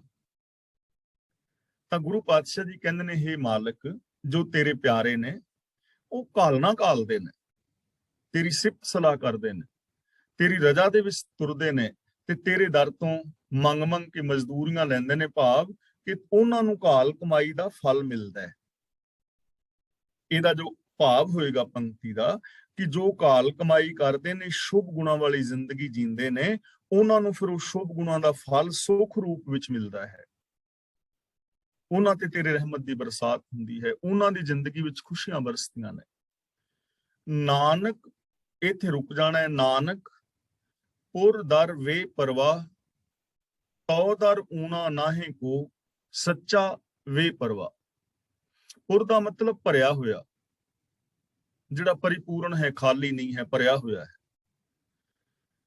ਵੇ ਪਰਵਾਹ ਦਾ ਮਤਲਬ ਬੇਪਰਵਾਹ, ਦਰ ਦਾ ਮਤਲਬ ਦਰ ਤੇ, ਊਣਾ ਦਾ ਮਤਲਬ ਸਖਣਾ। ਨਾਨਕ ਪੁਰ ਦਰ ਵੇ ਪਰਵਾਹ, ਤਉ ਦਰ ਊਣਾ ਨਾਹੇ ਕੋ ਸੱਚਾ ਵੇ ਪਰਵਾਹ। हे ਨਾਨਕ ਆਖ ਕਿ हे ਵੇ ਪਰਵਾਹ ਪ੍ਰਭੂ, ਤੇਰੇ ਦਰ ਬਰਕਤਾਂ ਦੇ ਨਾਲ ਭਰੇ ਪਏ ਨੇ। ਕੋਈ ਜੀਵ ਤੇਰੇ ਦਰ ਤੋਂ ਆ ਕੇ ਖਾਲੀ ਨਹੀਂ ਗਿਆ। ਤੂੰ ਸਦਾ ਕਾਇਮ ਰਹਿਣ ਵਾਲਾ ਹੈ ਔਰ ਬੇਮੁਹਤਾਜ ਹੈ, ਤੇ ਤੇਰਾ ਜੋ ਦਰ ਹੈ ਬਰਕਤਾਂ ਦੇ ਨਾਲ ਭਰਿਆ ਪਿਆ ਹੈ। ਤੇਰੇ ਦਰ ਤੋਂ ਕੋਈ ਵੀ ਖਾਲੀ ਨਹੀਂ ਜਾਂਦਾ ਔਰ ਨਾ ਕੋਈ ਖਾਲੀ ਹੈ। ਸਭ ਨੂੰ ਅਨੰਤ ਦਾਤਾਂ ਮਿਲੀਆਂ ਨੇ। ਤੇਰਾ ਦਰ ਬਰਕਤਾਂ ਦੇ ਨਾਲ ਭਰਿਆ ਪਿਆ ਹੈ, ਇੱਥੇ ਕੋਈ ਵੀ ਖਾਲੀ ਨਹੀਂ ਜਾਂਦਾ। ਹੁਣ ਇਹ ਚੀਜ਼ ਸਮਝ ਲੈਣਾ। ਬਾਹਰੀ ਤੌਰ ਤੇ ਵੇਖੋ, ਪਹਿਲਾਂ ਅਸੀਂ ਬਾਹਰੀ ਤੌਰ ਤੇ ਦੇਖਦੇ ਹਾਂ ਕਿ ਇਸ ਦੁਨੀਆ ਦੇ ਅੰਦਰ ਕਿਹੜੀ ਉਹ ਸ਼ੈ ਹੈ ਜੋ ਬੰਦੇ ਨੂੰ ਜ਼ਿੰਦਗੀ ਜੀਣ ਵਾਸਤੇ ਚਾਹੀਦੀ ਹੋਵੇ ਤੇ ਉਹ ਨਾ ਹੋਵੇ। ਪੌਣ ਹੈ, ਪਾਣੀ ਹੈ, ਬੈਸੰਤਰ ਹੈ, ਹਵਾ ਹੈ, ਧਰਤੀ ਹੈ, ਚੰਦਰਮਾ ਹੈ, ਸੂਰਜ ਹੈ, ਨਦੀਆਂ ਨਾਲੇ ਦਰਿਆ ਨੇ, ਅਨੰਤ ਅਨੰਤ ਇੱਥੇ ਖਾਨਾਂ ਨੇ, ਸੋਨੇ ਦੀਆਂ ਖਾਨਾਂ, ਚਾਂਦੀ ਦੀਆਂ ਖਾਨਾਂ, ਹਜ਼ਾਰਾਂ ਕਿਸਮ ਦੀ ਇੱਥੇ ਵਨਸਪਤੀ ਹੈ, ਫੁੱਲ ਨੇ, ਫਲ ਨੇ। ਕਿਹੜੀ ਸ਼ੈ ਹੈ ਜਿਹੜੀ ਚਾਹੀਦੀ ਹੋਵੇ ਸਾਨੂੰ ਸੁੱਖ ਵਾਸਤੇ ਤੇ ਉਹ ਨਾ ਹੋਵੇ? ਬਾਹਰੀ ਤੌਰ ਤੇ ਕੋਈ ਵੀ ਐਸੀ ਸ਼ੈ ਨਹੀਂ ਜੋ ਬੰਦੇ ਨੂੰ ਜ਼ਿੰਦਗੀ ਜੀਣ ਲਈ ਚਾਹੀਦੀ ਹੋਵੇ ਤੇ ਨਾ ਹੋਵੇ, ਔਰ ਬਹੁਤ ਬਹੁਤ ਹੈ। ਦੂਜੀ ਗੱਲ, ਮਾਨਸਿਕ ਖੁਸ਼ੀ ਵਾਸਤੇ ਉਹ ਕਿਹੜੀ ਸ਼ੈ ਹੈ ਜਿਹੜੀ ਮਾਨਸਿਕ ਖੁਸ਼ੀ ਵਾਸਤੇ, ਇਨਸਾਨੀਅਤ ਵਾਸਤੇ ਚਾਹੀਦੀ ਹੋਏ ਔਰ ਬੰਦੇ ਦੇ ਅੰਦਰ ਨਾ ਹੋਵੇ? ਸਤ, ਸੰਤੋਖ, ਦਇਆ, ਧਰਮ, ਧੀਰਜ, ਗਿਆਨ, ਵਿਰਾਗ, ਨਿਮਾਨਤਾ, ਸੇਵਾ, ਸਿਮਰਨ, ਪ੍ਰੇਮ, ਕੁਰਬਾਨੀ, ਇਨਸਾਨੀਅਤ ਆਦਿਕ ਸ਼ੁਭ ਗੁਣ ਬੰਦੇ ਦੇ ਅੰਦਰ ਭਰੇ ਪਏ ਨੇ ਨਾ। ਇਹਨਾਂ ਨਾਲ ਹੀ ਖੁਸ਼ੀ ਮਿਲਣੀ ਹੈ। ਤੇ ਦੁਨੀਆ ਦਾ ਇੱਕ ਵੀ ਇਨਸਾਨ ਹੈ ਕਿ ਜਿਹਦੇ ਅੰਦਰ ਇਹ ਗੁਣ ਨਾ ਹੋਣ? ਸਾਰਿਆਂ ਦੇ ਅੰਦਰ ਮੌਜੂਦ ਨੇ। ਗੱਲ ਵੱਖਰੀ ਹੈ ਵੀ ਕੋਈ ਯੂਜ਼ ਨਾ ਕਰੇ। ਤੀਜੀ ਗੱਲ, ਉਹ ਕਿਹੜੀ ਪੋਸੀਬਿਲਿਟੀ ਹੈ, ਸੰਭਾਵਨਾ, ਕਿ ਜੋ ਬੰਦਾ ਚਾਹੇ ਤੇ ਇਹਦੇ ਅੰਦਰ ਨਾ ਹੋਵੇ। ਕਿਹੜੀ ਸੰਭਾਵਨਾ ਹੈ? ਕਿ ਐਸਾ ਨਹੀਂ ਕਿ ਰੱਬ ਵਰਗਾ ਬੰਦਾ ਹੋ ਸਕਦਾ, ਹਰ ਬੰਦਾ ਨਹੀਂ ਹੋ ਸਕਦਾ, ਹੋ ਸਕਦਾ। ਹਰ ਇੱਕ ਦੇ ਅੰਦਰ ਸਫਲਤਾ ਦੀ ਸੰਭਾਵਨਾ ਹੈ, ਹਰ ਇੱਕ ਦੇ ਅੰਦਰ ਚੰਗੇ ਇਨਸਾਨ ਬਣਨ ਦੀ ਸੰਭਾਵਨਾ ਹੈ। ਤਾਂ ਰੱਬ ਦਾ ਦਰ ਤਾਂ ਬਰਕਤਾਂ ਦੇ ਨਾਲ ਭਰਿਆ ਪਿਆ, ਤੇ ਉਹਦਾ ਦਰ ਇਹ ਨਹੀਂ ਕਿ ਇਸ ਦੁਨੀਆ ਤੋਂ ਵੱਖਰਾ ਉੱਤੇ ਸੱਚਖੰਡ ਵੱਖਰਾ ਹੈ, ਜਾਂ ਜੰਨਤ ਵੱਖਰੀ, ਜਾਂ ਕਿਤੇ ਸਵਰਗ ਵੱਖਰੇ ਦੇ ਵਿੱਚ ਬੈਠਾ ਹੈ ਨਾ। ਜਗਤ ਦੇ ਅੰਦਰ ਵਿਆਪਕ ਹੈ, ਹਰ ਥਾਂ ਤੇ, ਹਰ ਇਨਸਾਨ ਦੇ ਅੰਦਰ ਵਿਆਪਕ ਹੈ। ਹੁਣ ਉਹਦੇ ਦਰ ਤੋਂ ਜੋ ਵੀ ਲੈਣਾ ਚਾਹੋ ਲੈ ਲਓ, ਤੁਹਾਡੀ ਮਰਜ਼ੀ ਹੈ, ਮੇਰੀ ਮਰਜ਼ੀ। ਤੇ ਜੇ ਸਾਰਾ ਕੁਝ ਹੁੰਦਿਆਂ ਹੋਇਆਂ ਵੀ ਰੱਬੀ ਹੁਕਮ ਦੇ ਵਿੱਚ ਕੋਈ ਨਾ ਤੁਰੇ ਜਾਂ ਉਹਨਾਂ ਚੀਜ਼ਾਂ ਨੂੰ ਨਾ ਮਾਣੇ, ਤਾਂ ਫਿਰ ਇਹ ਉਸ ਮਨੁੱਖ ਦੀ ਆਪਣੀ ਪ੍ਰੋਬਲਮ ਹੈ, ਰੱਬ ਦੀ ਪ੍ਰੋਬਲਮ ਨਹੀਂ, ਕੁਦਰਤ ਦੀ ਪ੍ਰੋਬਲਮ ਨਹੀਂ ਹੈ। ਇਸ ਦੁਨੀਆ ਵਿੱਚ ਕੋਈ ਘਾਟਾ ਨਹੀਂ ਹੈ। ਜੇ ਅਸੀਂ ਸੀਮਾਵਾਂ ਦੇ ਝਗੜੇ ਪੈਦਾ ਕੀਤੇ ਨੇ ਤੇ ਉਹ ਖੁਦ ਬੰਦੇ ਨੇ ਕੀਤੇ ਨੇ, ਰੱਬ ਨੇ ਸੀਮਾਵਾਂ ਨਹੀਂ ਬਣਾਈਆਂ। ਦੇਸ਼ਾਂ ਦੀਆਂ ਵੰਡੀਆਂ ਰੱਬ ਨੇ ਨਹੀਂ ਪਾਈਆਂ। ਰੱਬ ਨਹੀਂ ਸਾਨੂੰ ਕਹਿ ਰਿਹਾ ਵੀ ਤੁਸੀਂ ਇੱਕ ਦੂਜੇ ਵਾਸਤੇ ਐਟਮ ਬੰਬ ਬਣਾਓ, ਤੇ ਧਰਤੀ ਬਣਾਤੀ, ਬਣ ਗਈ ਧਰਤੀ, ਬਸ ਇੱਕ ਹੈ ਧਰਤੀ ਤਾਂ ਇੱਕ। ਰੱਬ ਨੇ ਬੰਦੇ ਬਣਾਏ ਨੇ। ਆ ਜਿਹੜੇ ਅੱਗੋਂ ਜਾਤਾਂ ਪਾਤਾਂ ਦੇ ਝਗੜੇ ਨੇ ਤੇ ਬੰਦੇ ਨੇ ਖੁਦ ਪੈਦਾ ਕੀਤੇ ਨੇ, ਰੱਬ ਨੇ ਥੋੜੀ ਬਣਾਏ ਨੇ ਕਿ ਤੁਸੀਂ ਨੀਵੀਂ ਜਾਤ ਤੇ ਉੱਚੀ ਜਾਤ ਤੇ। ਇੱਥੇ ਤਾਂ ਅਵਲ ਅੱਲਾਹ ਨੂਰ ਪਾਇਆ ਕੁਦਰਤ ਕੇ ਸਭ ਬੰਦੇ। ਰੱਬ ਦਾ ਧਰਮ ਤੇ ਇੱਕ ਹੈ, ਸੱਚਾ ਧਰਮ। ਇੱਕੋ ਧਰਮ ਦ੍ਰਿੜੈ ਸੱਚ ਕੋਈ। ਅੱਗੋਂ ਤੇ ਵਖੇਵੇਂ ਸਾਡੇ ਆਪਣੇ ਨੇ। ਰੱਬ ਦੇ ਦਰ ਤੇ ਕੁਝ ਵੀ ਘੱਟ ਨਹੀਂ, ਇੱਥੇ ਕੋਈ ਵੀ ਖਾਲੀ ਨਹੀਂ ਹੈ, ਹਰ ਇੱਕ ਭਰਿਆ ਪਿਆ ਹੈ। ਪਰ ਜੇ ਭਰਿਆ ਪਿਆ ਵੀ ਵਰਤੇ ਹੀ ਨਾ ਰੱਬ ਦੇ ਦਰ ਤੋਂ, ਕੋਈ ਚੀਜ਼ ਵਰਤੇ ਹੀ ਨਾ, ਤਾਂ ਇਸ ਬੰਦੇ ਦੀ ਆਪਣੀ ਪ੍ਰੋਬਲਮ ਹੈ। ਮਿਸਾਲ ਵਜੋਂ ਜੇ ਮੈਂ ਆਮ ਮਿਸਾਲ ਇਹ ਲੈਂਦਾ ਹੁੰਨਾ ਕਿ ਅਸੀਂ ਗੁਰਦੁਆਰਾ ਸਾਹਿਬ ਆਏ, ਗੁਰਦੁਆਰਾ ਸਾਹਿਬ ਗੁਰਬਾਣੀ ਦਾ ਪਾਠ ਸੁਣਿਆ, ਕੀਰਤਨ ਸੁਣਿਆ, ਕਥਾ ਵਿਚਾਰ ਸੁਣੀ, ਅਰਦਾਸ ਹੋਈ, ਹੁਕਮਨਾਮਾ ਸੁਣਿਆ, ਤੇ ਨਾਲ ਬਾਅਦ ਵਿੱਚ ਅਨਾਉਂਸ ਕੀਤੀ ਗਈ ਪ੍ਰਬੰਧਕਾਂ ਵੱਲੋਂ ਕਿ ਸਾਧ ਸੰਗਤ ਜੀ ਗੁਰੂ ਕਾ ਲੰਗਰ ਤਿਆਰ ਹੈ, ਗੁਰੂ ਕਾ ਲੰਗਰ ਛਕ ਕੇ ਜਾਣ ਦੀ ਕਿਰਪਾਲਤਾ ਕਰਨੀ। ਕਿੰਨੇ ਸੋਹਣੇ ਲਫ਼ਜ਼ਾਂ ਦੇ ਨਾਲ ਕਿਹਾ ਵੀ ਕਿਰਪਾਲਤਾ ਕਰਨੀ, ਛਕ ਕੇ ਜਾਣ ਦੀ। ਤੇ ਗੁਰਦੁਆਰਾ ਸਾਹਿਬ ਕੜਾਹ ਪ੍ਰਸ਼ਾਦ ਵੀ ਤਿਆਰ ਹੈ, ਥੱਲੇ ਲੰਗਰ ਵਿੱਚ ਵੀ ਕੜਾਹ ਬਣਿਆ ਹੈ, ਖੀਰ ਬਣੀ ਹੈ, ਦਹੀਂ ਹੈ, ਸਬਜ਼ੀ ਹੈ, ਦਾਲ ਹੈ, ਪਨੀਰ ਹੈ, ਕੋਕ ਵਗੈਰਾ ਪਿਆ ਹੈ। ਇਹਨਾਂ ਦੇਸ਼ਾਂ ਵਿੱਚ ਕਿੰਨਾ ਸਾਰਾ ਪਿਆ ਹੁੰਦਾ ਨਾ, ਸਾਰਾ ਫਰੂਟ ਪਿਆ ਹੈ। ਤੇ ਜੇ ਫਿਰ ਵੀ ਬੰਦਾ ਲੰਗਰ ਜਾ ਕੇ ਛਕੇ ਹੀ ਨਾ ਤੇ ਭੁੱਖਾ ਚਲਾ ਜਾਏ, ਉਹਦੇ ਵਿੱਚ ਹੁਣ ਕਮੀ ਕਿਹਦੀ ਹੈ? ਛਕਣਾ ਤੇ ਪਏਗਾ ਨਾ। ਸਾਰਾ ਕੁਝ ਹੁੰਦਾ ਵੀ ਬੰਦਾ ਭੁੱਖਾ ਰਹਿ ਸਕਦਾ। ਭਗਤ ਕਬੀਰ ਜੀ ਨੇ ਬੜੇ ਪਿਆਰੇ ਬਚਨ ਕਹੇ ਨੇ, ਕਬੀਰ ਪਾਲ ਸਮੂਹਾ ਸਰਵਰ ਭਰਾ, ਪੀ ਨਾ ਸਕੇ ਕੋਈ ਨੀਰ। ਕਿ ਸਰੋਵਰ ਭਰਿਆ ਹੋਵੇ ਪਾਣੀ ਦਾ ਲਬਾਲਬ, ਔਰ ਕੋਈ ਸਰੋਵਰ ਦੇ ਕਿਨਾਰੇ ਤੇ ਪਿਆਸਾ ਮਰ ਜਾਏ ਤੇ ਪਾਣੀ ਨਾ ਪੀਵੇ, ਭੁੱਖ ਭਰ ਕੇ ਪਾਣੀ ਨਾ ਪੀਵੇ, ਤਾਂ ਇਹ ਪ੍ਰੋਬਲਮ ਸਰੋਵਰ ਦੀ ਨਹੀਂ ਨਾ, ਪ੍ਰੋਬਲਮ ਪਾਣੀ ਦੀ ਨਹੀਂ ਕਿ ਪਾਣੀ ਪਿਆਸ ਨਹੀਂ ਬੁਝਾਈ, ਪ੍ਰੋਬਲਮ ਉਸ ਬੰਦੇ ਦੀ ਜਿਸਨੇ ਪਾਣੀ ਪੀਤਾ ਨਹੀਂ। ਤਾਂ ਰੱਬ ਦੇ ਦਰ ਦੇ ਉੱਤੇ ਕੁਝ ਵੀ ਊਣਾ ਨਹੀਂ ਹੈ, ਕੁਝ ਵੀ ਘੱਟ ਨਹੀਂ ਹੈ, ਬੇਪਰਵਾਹ ਹੈ, ਇੱਥੇ ਸਭ ਕੁਝ ਪਰਿਪੂਰਨ ਹੈ। हे ਨਾਨਕ, ਆ ਕਿ हे ਬੇਪਰਵਾਹ ਪ੍ਰਭੂ, ਤੇਰਾ ਦਰ ਬਰਕਤਾਂ ਦੇ ਨਾਲ ਭਰਿਆ ਪਿਆ ਹੈ, ਕੋਈ ਤੇਰੇ ਦਰ ਤੇ ਸ਼ਰਨ ਵਿੱਚ ਆਣ ਕੇ ਕੋਈ ਜੀਵ ਖਾਲੀ ਨਹੀਂ ਜਾਂਦਾ, ਤੂੰ ਸਦਾ ਕਾਇਮ ਰਹਿਣ ਵਾਲਾ ਹੈ। ਲੋੜ ਤਾਂ ਰੱਬੀ ਸ਼ਰਨ ਵਿੱਚ ਆਉਣ ਦੀ ਹੈ, ਲੋੜ ਤਾਂ ਰੱਬੀ ਰਜਾ ਵਿੱਚ ਤੁਰਨ ਦੀ ਹੈ, ਲੋੜ ਤਾਂ ਇਹਨਾਂ ਗੱਲਾਂ ਨੂੰ, ਗੁਣਾਂ ਨੂੰ ਯੂਜ਼ ਕਰਨ ਦੀ। ਮਹਿਲਾ ਪਹਿਲਾ, ਉੱਜਲ ਮੋਤੀ ਸੋਹਣੇ ਰਤਨਾ ਨਾਲ ਜੁੜਨ। ਜੁੜਨ ਦਾ ਮਤਲਬ ਜੁੜੇ ਹੋਏ, ਉੱਜਲ ਦਾ ਮਤਲਬ ਚਿੱਟੇ ਸਾਫ਼, ਮੋਤੀ ਦਾ ਮਤਲਬ ਮੋਤੀਆਂ ਵਰਗੇ ਦੰਦ, ਰਤਨ ਦਾ ਮਤਲਬ ਅੱਖਾਂ। ਜੋ ਸਾਡੇ ਸਰੀਰ ਨੇ ਨਾ, ਉੱਜਲ ਮੋਤੀ ਸੋਹਣੇ ਰਤਨਾ ਨਾਲ ਜੜਨ, ਜੋ ਸਰੀਰ ਸੋਹਣੇ ਚਿੱਟੇ ਦੰਦਾਂ ਨਾਲ ਤੇ ਸੋਹਣੇ ਨੈਣਾਂ ਦੇ ਨਾਲ ਸ਼ੋਭ ਰਹੇ ਨੇ।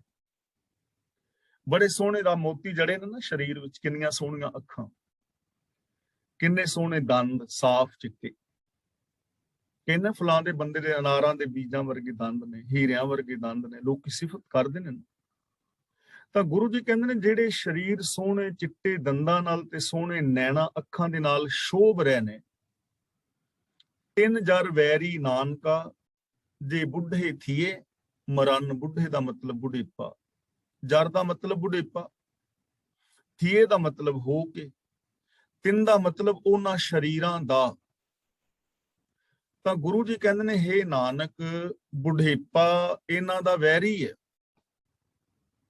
ਕਿਉਂਕਿ ਜਦੋਂ ਇਹ ਬੁੱਢਾ ਹੋ ਜਾਂਦਾ ਨਾ ਸਰੀਰ, ਉਦੋਂ ਇਹ ਦੰਦ ਤੇ ਅੱਖਾਂ ਵੀ ਖਤਮ ਹੋ ਜਾਂਦੀਆਂ। ਬੁਢੇਪਾ ਇਹਨਾਂ ਦਾ ਵੈਰੀ। ਤੁਹਾਨੂੰ ਸਮਝਾਇਆ ਜਾ ਰਿਹਾ ਹੈ ਕਿ ਜਿਹੜਾ ਸਰੀਰ ਤੁਹਾਡਾ ਬੜਾ ਸੋਹਣਾ ਹੈ, ਦੰਦ ਸ਼ੋਭ ਰਹੇ ਨੇ, ਅੱਖਾਂ ਸ਼ੋਭ ਰਹੀਆਂ ਨੇ, ਲੇਕਿਨ ਬੁਢੇਪਾ ਆਉਣ ਦੇ ਨਾਲ ਇਹ ਦੰਦ, ਇਹ ਅੱਖਾਂ, ਯਾਨੀ ਇਹ ਸੁੰਦਰਤਾ ਜਿਹੜੀ ਹੈ ਨਾ, ਉਹ ਨਹੀਂ ਰਹਿ ਜਾਂਦੀ। ਇਹ ਸੁੰਦਰਤਾ ਨਹੀਂ ਰਹਿ ਜਾਂਦੀ, ਇਹਨੇ ਇੱਕ ਦਿਨ ਖਤਮ ਹੋ ਜਾਣਾ। ਤਾਂ ਇੱਥੇ ਨਿਰਾਸ਼ਾਵਾਦ ਨਹੀਂ ਪੈਦਾ ਕੀਤੀ ਜਾ ਰਹੀ, ਇੱਥੇ ਸਮਝਾਇਆ ਇਹ ਜਾ ਰਿਹਾ ਕਿ ਭਲਿਆ ਸਰੀਰ ਤੇ ਬੁਢੇਪਾ ਆ ਜਾਣਾ ਹੈ, ਬੜਾ ਸੁੰਦਰ ਸਰੀਰ ਹੈ, ਤਾਂ ਇਹਨੂੰ ਐਵੇਂ ਨਾ ਰੋਲ, ਇਸ ਸੁੰਦਰਤਾ ਦੇ ਉੱਤੇ ਮਾਣ ਨਾ ਕਰ। ਕਬੀਰ ਜੀ ਦਾ ਬੜਾ ਪਿਆਰਾ ਬਚਨ ਹੈ ਨਾ, ਕਬੀਰ ਗਰਭ ਨਾ ਕੀਜੀਏ ਦੇਹੀ ਦੇਖ ਸੁਰੰਗ, ਆਜ ਕਾਲ ਤਜ ਜਾਹੋਗੇ ਜਿਉ ਕਾਂਚੁਰੀ ਭੁਯੰਗ। ਕਾਂਚੁਰੀ ਦਾ ਮਤਲਬ ਕੁੰਜ, ਭੁਯੰਗ ਦਾ ਮਤਲਬ ਸੱਪ। ਜਿਵੇਂ ਸੱਪ ਕੁੰਜ ਦੇ ਵਿੱਚੋਂ ਨਿਕਲ ਕੇ ਚਲਾ ਜਾਂਦਾ ਹੈ ਤੇ ਕੁੰਜ ਪਈ ਰਹਿ ਜਾਂਦੀ ਹੈ, ਐਵੇਂ ਤੇਰੇ ਸਰੀਰ ਨੇ ਇੱਕ ਦਿਨ ਇੱਥੇ ਹੀ ਪੈ ਰਹਿ ਜਾਣਾ ਹੈ। ਤਾਂ ਆਪਣੀ ਸੁੰਦਰਤਾ ਦੇ ਉੱਤੇ ਮਾਣ ਨਾ ਕਰ, ਹੰਕਾਰ ਨਾ ਕਰ, ਹੰਕਾਰ ਦੇ ਵਿੱਚ ਜ਼ਿੰਦਗੀ ਵਿਅਰਥ ਨਾ ਗਵਾ। ਬੁਢੇਪਾ ਵੈਰੀ ਹੈ, ਬੁਢੇਪੇ ਨੇ ਆ ਜਾਣਾ ਹੈ। ਇਹ ਤਾਂ ਹੋਈ ਸਰੀਰਕ ਗੱਲ, ਬੁਢੇਪੇ ਨੇ ਆਉਣਾ ਹੀ ਆਉਣਾ ਹੈ, ਉਹਨੂੰ ਮੈਨੇਜ ਕਰਨਾ ਸਿੱਖਣਾ ਚਾਹੀਦਾ ਹੈ। ਜੋ ਬੰਦਾ ਜ਼ਿੰਦਗੀ ਦੇ ਅੰਦਰ ਚੰਗੇ ਗੁਣਾਂ ਵਾਲੀ ਜ਼ਿੰਦਗੀ ਬਤੀਤ ਕਰਦਾ ਹੈ, ਉਹ ਬੁਢੇਪੇ ਦੇ ਅੰਦਰ ਆਣ ਕੇ ਵੀ ਉਹਦਾ ਠੀਕ ਠਾਕ ਰਹਿੰਦਾ ਹੈ ਸਾਰਾ ਕੁਝ, ਮਤਲਬ ਕਿ ਉਹਦੇ ਅੰਦਰ ਪਰੇਸ਼ਾਨੀਆਂ ਨਹੀਂ ਹੁੰਦੀਆਂ। ਇਹ ਇੱਕ ਵੱਖਰੀ ਗੱਲ ਹੈ, ਫਿਰ ਕਦੇ ਇਹਦੇ ਤੇ ਗੱਲ ਕਰਾਂਗੇ। ਇਹ ਸਰੀਰਕ ਬੁਢੇਪੇ ਨੂੰ ਅਸੀਂ ਰੋਕ ਨਹੀਂ ਸਕਦੇ, ਇਹਨੇ ਸਿਸਟਮ ਦੇ ਵਿੱਚ ਆਣਾ ਹੀ ਆਣਾ ਹੈ। ਲੇਕਿਨ ਇੱਕ ਬੁਢੇਪਾ ਹੋਰ ਹੈ, ਉਸ ਬੁਢੇਪੇ ਨੂੰ ਅਸੀਂ ਰੋਕ ਸਕਦੇ ਹਾਂ, ਉਹ ਅਸੀਂ ਹਮੇਸ਼ਾ ਜਵਾਨ ਰਹਿ ਸਕਦੇ ਹਾਂ। ਜੋ ਗੁਰੂ ਜੀ ਨੇ ਕਿਹਾ ਹੈ, ਗੁਰਮੁਖ ਬੁੱਢੇ ਕਦੇ ਨਾਹੀ, ਜਿਨ੍ਹਾਂ ਅੰਤਰ ਸੁਰਤ ਗਿਆਨ। ਇਹ ਚੀਜ਼ਾਂ ਸਮਝਣ ਵਾਲੀਆਂ ਨੇ। ਜਦੋਂ ਬੁਢੇਪਾ ਆ ਜਾਂਦਾ ਨਾ, ਤੇ ਬੁਢੇਪੇ ਦੀ ਨਿਸ਼ਾਨੀ ਇਹ ਹੁੰਦੀ ਹੈ ਕਿ ਦਿਸਣਾ ਥੋੜਾ ਘੱਟ ਹੋ ਜਾਂਦਾ ਹੈ। ਹੁਣ ਕਰੀਬ ਕਲਾਸ ਵਿੱਚ ਸਾਨੂੰ ਸਾਰਿਆਂ ਨੂੰ ਚਸ਼ਮੇ ਲੱਗੇ ਹੀ ਹੋਏ ਨੇ ਨਾ, ਨਜ਼ਰ ਦੀ ਪ੍ਰੋਬਲਮ ਆ ਰਹੀ ਹੈ, ਅੱਗੋਂ ਹੋਰ ਆਉਣੀ। ਬੁਢੇਪੇ ਵਿੱਚ ਨਾ ਕੰਨਾਂ ਦੇ ਵਿੱਚੋਂ ਸੁਣਨਾ ਘੱਟ ਹੋ ਜਾਂਦਾ ਹੈ। ਜ਼ਬਾਨ ਦੇ ਨਾਲ ਨਾ ਜਦੋਂ ਜ਼ਿਆਦਾ ਬੁੱਢਾ ਬੰਦਾ ਹੋ ਜਾਏ, ਫਿਰ ਬੋਲਣਾ, ਆਵਾਜ਼ ਸਾਫ਼ ਨਹੀਂ ਨਿਕਲਦੀ, ਕਹਿੰਦਾ ਕੁਛ ਹੋਰ ਹੈ, ਸਮਝ ਕੁਛ ਹੋਰ ਹੁੰਦਾ। ਪੈਰਾਂ ਨਾਲ ਤੁਰਿਆ ਨਹੀਂ ਜਾਂਦਾ, ਹੱਥਾਂ ਨਾਲ ਕੁਛ ਕੀਤਾ ਨਹੀਂ ਜਾਂਦਾ। ਇਹ ਬੁਢੇਪੇ ਦੀਆਂ ਨਿਸ਼ਾਨੀਆਂ ਨੇ। ਤਾਂ ਇੱਕ ਆਤਮਿਕ ਬੁਢੇਪਾ ਹੈ। ਸਭ ਮੈਂ ਜੋਤ ਜੋਤ ਹੈ ਸੋਏ, ਤੇ ਜਦੋਂ ਅਸੀਂ ਇੱਕ ਦੂਜੇ ਦੇ ਅੰਦਰ ਰੱਬ ਦੀ ਜੋਤ ਨਹੀਂ ਵੇਂਦੇ, ਸਾਨੂੰ ਆਤਮਿਕ ਬੁਢੇਪਾ ਆ ਗਿਆ ਨਾ ਸਾਡੇ ਤੇ, ਮੈਨੂੰ ਤੁਹਾਡੇ ਵਿੱਚ ਜੋਤ ਨਹੀਂ ਦਿਸ ਰਹੀ, ਜਾਤਾਂ ਦਿਸ ਰਹੀਆਂ ਨੇ, ਤਾਂ ਆਤਮਿਕ ਬੁਢੇਪਾ ਆ ਗਿਆ। ਅੱਖਾਂ ਤੇ ਆਤਮਿਕ 30-35 ਸਾਲ ਦੀਆਂ ਅੱਖਾਂ ਵਿੱਚ ਵੀ ਆ ਜਾਂਦਾ ਹੈ, 18-20 ਸਾਲ ਦੀਆਂ ਅੱਖਾਂ ਵਿੱਚ ਵੀ ਆ ਜਾਂਦਾ ਹੈ। ਬਚਪਨ ਤੋਂ ਬਾਅਦ ਸਿੱਧਾ ਬੰਦਾ ਬੁੱਢਾ ਹੀ ਹੋ ਜਾਂਦਾ ਹੈ। ਬਹੁਤੇ ਲੋਕ ਬਚਪਨ ਤੋਂ ਬਾਅਦ ਸਿੱਧੇ ਬੁੱਢੇ ਹੀ ਹੋ ਜਾਂਦੇ ਨੇ, ਉਹਨਾਂ ਤੇ ਜਵਾਨੀ ਆਉਂਦੀ ਨਹੀਂ, ਅੱਖਾਂ ਨਾਲ ਜੋਤ ਦਿਸਦੀ ਹੀ ਨਹੀਂ, ਸਿੱਧੇ ਹੀ ਬੁੱਢੇ ਹੋ ਗਏ। 20-20 25-25 ਸਾਲ ਦੇ ਬੁੱਢੇ, 30-30 ਸਾਲ ਦੇ ਬੁੱਢੇ। ਕੰਨਾਂ ਦੇ ਨਾਲ ਸੁਣਦਾ ਨਹੀਂ ਨਾ ਬੁਢੇਪੇ ਵਿੱਚ, ਤੇ ਸਾਨੂੰ ਸੱਚ ਸੁਣਨ ਲੱਗਿਆ ਤਕਲੀਫ ਹੁੰਦੀ ਹੈ। ਬਹੁਤ ਸਾਰੇ ਲੋਕ ਐਸੇ ਨੇ ਜੋ ਸੱਚ ਨਹੀਂ ਸੁਣਨਾ ਚਾਹੁੰਦੇ, ਤਾਂ ਕੰਨਾਂ ਵਿੱਚ ਬੁਢੇਪਾ ਆ ਗਿਆ। ਬੁਢੇਪੇ ਵਿੱਚ ਬੋਲਿਆ ਨਹੀਂ ਜਾਂਦਾ ਨਾ, ਤਾਂ ਬੰਦਾ ਪਿਆਰੇ ਬੋਲ ਨਹੀਂ ਬੋਲ ਪਾਉਂਦਾ, ਸੱਚ ਦੇ ਬੋਲ ਨਹੀਂ ਬੋਲ ਰਿਹਾ, ਤਾਂ ਜਵਾਨੀ ਵਿੱਚ ਬੁਢੇਪਾ ਹੀ ਆ ਗਿਆ। ਹੱਥਾਂ ਨਾਲ ਕੁਛ ਕੀਤਾ ਨਹੀਂ ਜਾਂਦਾ ਬੁਢੇਪੇ ਵਿੱਚ, ਤੇ ਜੇ ਬੰਦਾ ਕਿਸੇ ਦੀ ਜਵਾਨੀ ਵਿੱਚ ਹੈਲਪ ਨਹੀਂ ਕਰ ਰਿਹਾ, ਚੰਗੇ ਕੰਮ ਨਹੀਂ ਕਰ ਰਿਹਾ, ਮਾੜੇ ਕੰਮ ਕਰਦਾ, ਇਹਦਾ ਮਤਲਬ ਹੱਥਾਂ ਵਿੱਚ ਤੇ ਆਤਮਿਕ ਬੁਢੇਪਾ ਆ ਹੀ ਗਿਆ। ਸ਼ਰਾਬ ਦਾ ਠੇਕਾ 50 ਕਿਲੋਮੀਟਰ ਦੂਰ ਹੈ, ਉੱਥੇ ਅਸੀਂ ਪਹੁੰਚਣਾ ਨੇ, ਗੁਰਦੁਆਰਾ ਸਾਡੇ ਗੁਆਂਢ ਵਿੱਚ ਨਹੀਂ ਪਹੁੰਚਿਆ ਗਿਆ, ਤੇ ਪੈਰ ਤੇ ਬੁੱਢੇ ਹੋ ਗਏ ਨਾ। ਗੁਰਦੁਆਰਾ ਸਾਹਿਬ ਜਾ ਕੇ ਚੌਰ ਸਾਹਿਬ ਕਰਨ ਤੇ ਜੀ ਨਹੀਂ ਕਰਦਾ, ਆਪਣੀ ਥਾਲੀ ਵੀ ਆਪ ਮਾਂਜਣ ਤੇ ਜੀ ਨਹੀਂ ਕਰਦਾ, ਵੀ ਜੇ ਟਾਈਮ ਹੈ ਘੱਟ ਤੋਂ ਘੱਟ ਆਪਣੇ ਭਾਂਡੇ ਮਾਂਜ ਕੇ ਧਰ ਦੋ। ਬੁਢੇਪਾ ਆ ਗਿਆ ਨਾ, ਕਿਸੇ ਦੀ ਹੈਲਪ ਨਹੀਂ ਕਰ ਪਾ ਰਹੇ, ਇਸੇ ਨੂੰ ਕਹਿੰਦੇ ਨੇ ਬੁਢੇਪਾ। ਤੇ ਜਿਸ ਦੇ ਉੱਤੇ ਬੁਢੇਪਾ ਆ ਜਾਏ, ਫਿਰ ਬੁਢੇਪੇ ਤੋਂ ਬਾਅਦ ਮੌਤ ਹੋ ਜਾਂਦੀ ਹੈ। ਤੇ ਜਿਸ ਤੇ ਇਹ ਬੁਢੇਪਾ ਆ ਗਿਆ, ਉਹਦੀ ਆਤਮਿਕ ਮੌਤ ਹੋ ਗਈ, ਉਹਦੇ ਅੰਦਰੋਂ ਇਨਸਾਨੀਅਤ ਵੀ ਮਰ ਗਈ। ਤਾਂ ਗੁਰੂ ਜੀ ਸਾਨੂੰ ਇੱਥੇ ਸਮਝਾ ਰਹੇ ਨੇ ਕਿ ਇਹ ਦੰਦ, ਇਹ ਅੱਖਾਂ, ਇਹ ਸੁੰਦਰਤਾ, ਬੁਢੇਪਾ ਇਹਨਾਂ ਦਾ ਵੈਰੀ ਹੈ, ਬੁਢੇਪੇ ਤੋਂ ਬਾਅਦ ਇਹ ਖਤਮ ਹੋ ਜਾਂਦੇ ਨੇ। ਤਾਂ ਸਾਨੂੰ ਇੱਥੇ ਸਮਝਾਇਆ ਜਾ ਰਿਹਾ ਵੀ ਜਵਾਨੀ ਦਾ ਮਾਣ ਕਰਕੇ ਐਵੇਂ ਕਿਸੇ ਦੇ ਨੀਵਾਂ ਨਾ ਵਿਖਾਉਂਦੇ ਫਿਰੋ, ਅਹੰਕਾਰ ਨਾ ਕਰੋ, ਸੱਚ ਦੇ ਨਾਲ ਜੁੜੋ। ਇੱਕ ਨਾ ਬਜ਼ੁਰਗ ਤੁਰਿਆ ਜਾ ਰਿਹਾ ਸੀ ਗਲੀ ਵਿੱਚ, ਜਿਸ ਦਾ ਲੱਕ ਟੇਢਾ ਹੋ ਗਿਆ ਸੀ, ਸਿੱਧਾ ਨਹੀਂ ਸੀ ਉੱਤੋਂ ਹੋਇਆ ਜਾਂਦਾ। ਬਹੁਤ ਸਾਰੇ ਬਜ਼ੁਰਗ ਨੇ ਲੱਕ ਟੇਢਾ ਹੋ ਜਾਂਦਾ ਹੈ, ਖੁੰਡੀ ਫੜੀ ਸੀ, ਟੇਢਾ ਟੇਢਾ ਜਾ ਰਿਹਾ ਸੀ, ਸਿਰ ਨੀਵਾਂ ਕਰਕੇ। ਤੇ ਗਲੀ ਦੇ ਅੰਦਰ ਕੁਝ ਮਨਚਲੇ ਨੌਜਵਾਨ ਖਲੋਤੇ ਸਨ, ਆਏ ਗਏ ਨੂੰ ਟੀਚਰਾਂ ਕਰ ਰਹੇ ਸਨ। ਇਹਨਾਂ ਨੇ ਇਸ ਬਾਪੂ ਨੂੰ ਵੀ ਟੀਚਰ ਕੀਤੀ, ਕਹਿਣ ਲੱਗੇ ਬਾਪੂ ਗਲੀ ਵਿੱਚ ਕੀ ਲੱਭਦਾ ਫਿਰਨਾ ਹੈ, ਟੇਢਾ ਜਿਹਾ ਹੋ ਕੇ ਤੁਰਿਆ ਜਾ ਰਿਹਾ ਸੀ ਨਾ, ਏਦਾਂ ਏਦਾਂ ਕਰਦਾ। ਕਹਿਣ ਲੱਗੇ ਬਾਪੂ ਕੀ ਲੱਭਦਾ ਫਿਰਨਾ ਗਲੀ 'ਚ। ਕਹਿਣ ਲੱਗੇ ਬੇਟਾ ਤੁਹਾਡੀ ਤਰ੍ਹਾਂ ਇਹਨਾਂ ਗਲੀਆਂ ਦੇ ਅੰਦਰ ਮੇਰੀ ਜਵਾਨੀ ਗਵਾਚ ਗਈ, ਮੈਂ ਆਪਣੀ ਜਵਾਨੀ ਲੱਭਦਾ ਫਿਰਨਾ, ਮੈਂ ਵੀ ਤੁਹਾਡੀ ਤਰ੍ਹਾਂ ਇਹਨਾਂ ਗਲੀਆਂ ਵਿੱਚ ਜਵਾਨੀ ਗਵਾ ਲਈ, ਜਵਾਨੀ ਲੱਭਦਾ ਫਿਰਨਾ, ਔਰ ਲੱਭਦੀ ਨਹੀਂ ਪਈ। ਹਕੀਕਤ ਹੈ ਨਾ। ਤਾਂ ਇਸ ਜਵਾਨੀ ਨੂੰ ਗਵਾਉਣਾ ਨਹੀਂ ਚਾਹੀਦਾ ਨਸ਼ੇ ਵਿਕਾਰਾਂ ਦੇ ਅੰਦਰ, ਝੂਠ ਫਰੇਬ ਵਿੱਚ, ਨਸ਼ਿਆਂ ਦੇ ਅੰਦਰ। ਇਸ ਲਈ ਜਿਹੜੇ ਸੱਚ ਦੇ ਨਾਲ ਜੁੜ ਜਾਂਦੇ ਨੇ, ਫਿਰ ਉਹ ਬੁੱਢੇ ਕਦੇ ਨਹੀਂ, ਗੁਰਮੁਖ ਬੁੱਢੇ ਕਦੇ ਨਾ ਹੀ। ਜਿਨ੍ਹਾਂ ਅੰਤਰ ਸੁਰਤ ਗਿਆਨ, ਉਹਨਾਂ ਦੇ ਅੰਦਰ ਪੋਜ਼ਿਟਿਵਿਟੀ ਹੈ, ਉਹਨਾਂ ਅੰਦਰ ਆਤਮਿਕ ਬੁਢੇਪਾ ਕਦੇ ਨਹੀਂ ਹੁੰਦਾ। ਪਰ ਜੋ ਸੱਚ ਨਾਲ ਉੱਠ ਜਾਂਦੇ ਨੇ, ਉਹਨਾਂ ਦੇ ਅੰਦਰ ਆਤਮਿਕ ਬੁਢੇਪਾ ਆ ਜਾਂਦਾ ਹੈ। ਪੌੜੀ ਹਰ ਸਾਲਾਹੀ ਸਦਾ ਸਦਾ ਤਨ ਮਨ ਸੌਂਪ ਸ਼ਰੀਰ। ਸੌਂਪ ਦਾ ਮਤਲਬ ਸੌਂਪ ਕੇ, ਹਵਾਲੇ ਕਰਕੇ। हे ਜੀਵ, ਤਨ ਮਨ ਆਪਣਾ ਪ੍ਰਭੂ ਦੇ ਹਵਾਲੇ ਕਰਕੇ ਪ੍ਰਭੂ ਦੀ ਸਿਫਤ ਸਲਾਹ ਕਰ। ਇਹ ਜਿਹੜੇ ਤੇਰੇ ਦੰਦ, ਅੱਖਾਂ, ਜਿਨ੍ਹਾਂ ਦੀ ਸੁੰਦਰਤਾ ਤੇ ਮਾਣ ਕਰਦਾ ਫਿਰਨਾ ਨਾ, ਇਹਨਾਂ ਨੇ ਸਦਾ ਨਹੀਂ ਰਹਿਣਾ। ਇਸ ਲਈ ਆਪਣਾ ਤਨ ਔਰ ਮਨ ਪ੍ਰਭੂ ਦੇ ਹਵਾਲੇ ਕਰ, ਔਰ ਪ੍ਰਭੂ ਦੀ ਸਿਫਤ ਸਲਾਹ ਕਰ। ਮੀਨਸ ਕਿ ਰੱਬੀ ਰਜ਼ਾ ਦੇ ਅੰਦਰ ਤੁਰ, ਔਰ ਸ਼ੁਭ ਗੁਣਾਂ ਦਾ ਧਾਰਨੀ ਹੋ। ਆਪਣੀ ਜਵਾਨੀ ਨੂੰ ਐਵੇਂ ਵਿਅਰਥ ਨਾ ਗਵਾ ਆਪਣੇ ਜੀਵਨ। ਗੁਰ ਸ਼ਬਦੀ ਸੱਚ ਪਾਇਆ, ਸੱਚਾ ਗਹਿਰ ਗੰਭੀਰ। ਗਹਿਰ ਗੰਭੀਰ ਦਾ ਮਤਲਬ ਡੂੰਘਾ, ਅਥਾਹ। ਗੰਭੀਰ ਦਾ ਮਤਲਬ ਵੱਡੇ ਜਿਗਰੇ ਵਾਲਾ। ਗੁਰ ਸ਼ਬਦੀ ਸੱਚ ਪਾਇਆ, ਗੁਰੂ ਸ਼ਬਦ ਦੀ ਰਾਹੀਂ ਜਿਸ ਮਨੁੱਖ ਨੇ ਗੁਰੂ ਸ਼ਬਦ ਦੀ ਰਾਹੀਂ ਪ੍ਰਭੂ ਦੇ ਗੁਣ ਗਾਏ ਨੇ, ਸਦਾ ਸਥਿਰ ਰਹਿਣ ਵਾਲਾ ਪ੍ਰਭੂ, ਡੂੰਘੇ ਵੱਡੇ ਦਿਲ ਵਾਲਾ ਪ੍ਰਭੂ ਉਹਨੇ ਪਾ ਲਿਆ ਹੈ, ਉਹਨੂੰ ਮਿਲ ਪਿਆ ਹੈ। ਯਾਨੀ ਜਿਸ ਨੇ ਗੁਰੂ ਦੀ ਸ਼ਬਦ ਰਾਹੀਂ ਜ਼ਿੰਦਗੀ ਜੀਵੀ ਹੈ। ਗੁਰੂ ਸ਼ਬਦ ਦਾ ਮਤਲਬ ਗੁਰੂ ਦਾ ਗਿਆਨ, ਗੁਰੂ ਦਾ ਦਿੱਤਾ ਵੇ ਆਫ ਲਾਈਫ ਜਿਸ ਨੇ ਫੋਲੋ ਕੀਤਾ ਹੈ, ਉਹਨੇ ਸਦਾ ਸਥਿਰ ਰਹਿਣ ਵਾਲੇ, ਵੱਡੇ ਜਿਗਰੇ ਵਾਲੇ, ਡੂੰਘੇ ਗੁਣਾਂ ਦੇ ਸਾਗਰ ਪ੍ਰਭੂ ਨੂੰ ਪਾ ਲਿਆ। ਕਿੰਨੇ ਪਾਇਆ? ਗੁਰ ਸ਼ਬਦੀ, ਜੋ ਗੁਰੂ ਦੇ ਸ਼ਬਦ ਮੁਤਾਬਕ ਜ਼ਿੰਦਗੀ ਜੀਂਦਾ ਹੈ। ਮੀਨਸ ਜਿਸ ਨੇ ਗੁਰੂ ਦੇ ਦਿੱਤੇ ਵੇ ਆਫ ਲਾਈਫ ਨੂੰ ਅਪਣਾਇਆ। ਮਨ ਤਨ ਹਿਰਦੈ ਰਵ ਰਿਹਾ, ਹਰ ਹੀਰਾ ਹੀਰ। ਹੀਰਾ, ਹੀਰ ਦਾ ਮਤਲਬ ਹੀਰਿਆਂ ਵਿੱਚੋਂ ਹੀਰਾ, ਸ੍ਰੇਸ਼ਟ ਹੀਰਾ, ਸਭ ਤੋਂ ਉੱਤਮ ਹੀਰਾ, ਸਭ ਤੋਂ ਕੀਮਤੀ, ਮਹਾਨ। ਮਨ ਤਨ ਹਿਰਦੈ ਰਵ ਰਿਹਾ। ਉਹਦੇ ਮਨ ਵਿੱਚ ਵੀ ਤਨ ਵਿੱਚ ਵੀ ਹੀਰਿਆਂ ਦਾ ਹੀਰਾ ਪ੍ਰਭੂ ਵਸ ਪੈਂਦਾ ਹੈ। ਜਿਨਨੇ ਗੁਰੂ ਦੀ ਸ਼ਬਦ ਮੁਤਾਬਕ ਜ਼ਿੰਦਗੀ ਜੀਵੀ ਹੈ, ਸਿਫਤ ਸਲਾਹ ਕੀਤੀ ਹੈ, ਤਾਂ ਉਹਦੇ ਮਨ ਔਰ ਤਨ ਦੇ ਅੰਦਰ ਹੀਰਿਆਂ ਦਾ ਹੀਰਾ ਭਾਵ ਸਭ ਤੋਂ ਕੀਮਤੀ ਪ੍ਰਭੂ ਵਸ ਪੈਂਦਾ, ਮਨ ਵਿੱਚ ਵੀ ਔਰ ਤਨ ਵਿੱਚ ਵੀ। ਯਾਨੀ ਉਹਦੀ ਮੈਂਟੈਲਿਟੀ ਵਿੱਚ ਵੀ ਰੱਬੀ ਗੁਣ ਨੇ, ਉਹਦੇ ਬਿਹੇਵੀਅਰ ਵਿੱਚ ਵੀ ਰੱਬੀ ਗੁਣ ਨੇ। ਜਨਮ ਮਰਨ ਕਾ ਦੁੱਖ ਗਿਆ, ਫਿਰ ਪਵੇ ਨਾ ਫੀਰ। ਫੀਰ ਦਾ ਮਤਲਬ ਫੇਰਾ। ਜਨਮ ਮਰਨ ਦਾ ਮਤਲਬ ਜਨਮ ਤੋਂ ਲੈ ਕੇ ਮਰਨ ਤੱਕ ਦਾ ਸਾਰੇ ਜੀਵਨ ਦਾ ਦੁੱਖ ਚਲਾ ਗਿਆ। ਫਿਰ ਦਾ ਮਤਲਬ ਮੁੜ ਕੇ, ਪਵੇ ਦਾ ਮਤਲਬ ਪੈਂਦੀ ਨਹੀਂ, ਫੀਰ ਦਾ ਮਤਲਬ ਭਟਕਣਾ, ਫੇਰਾ ਭਟਕਣਾ।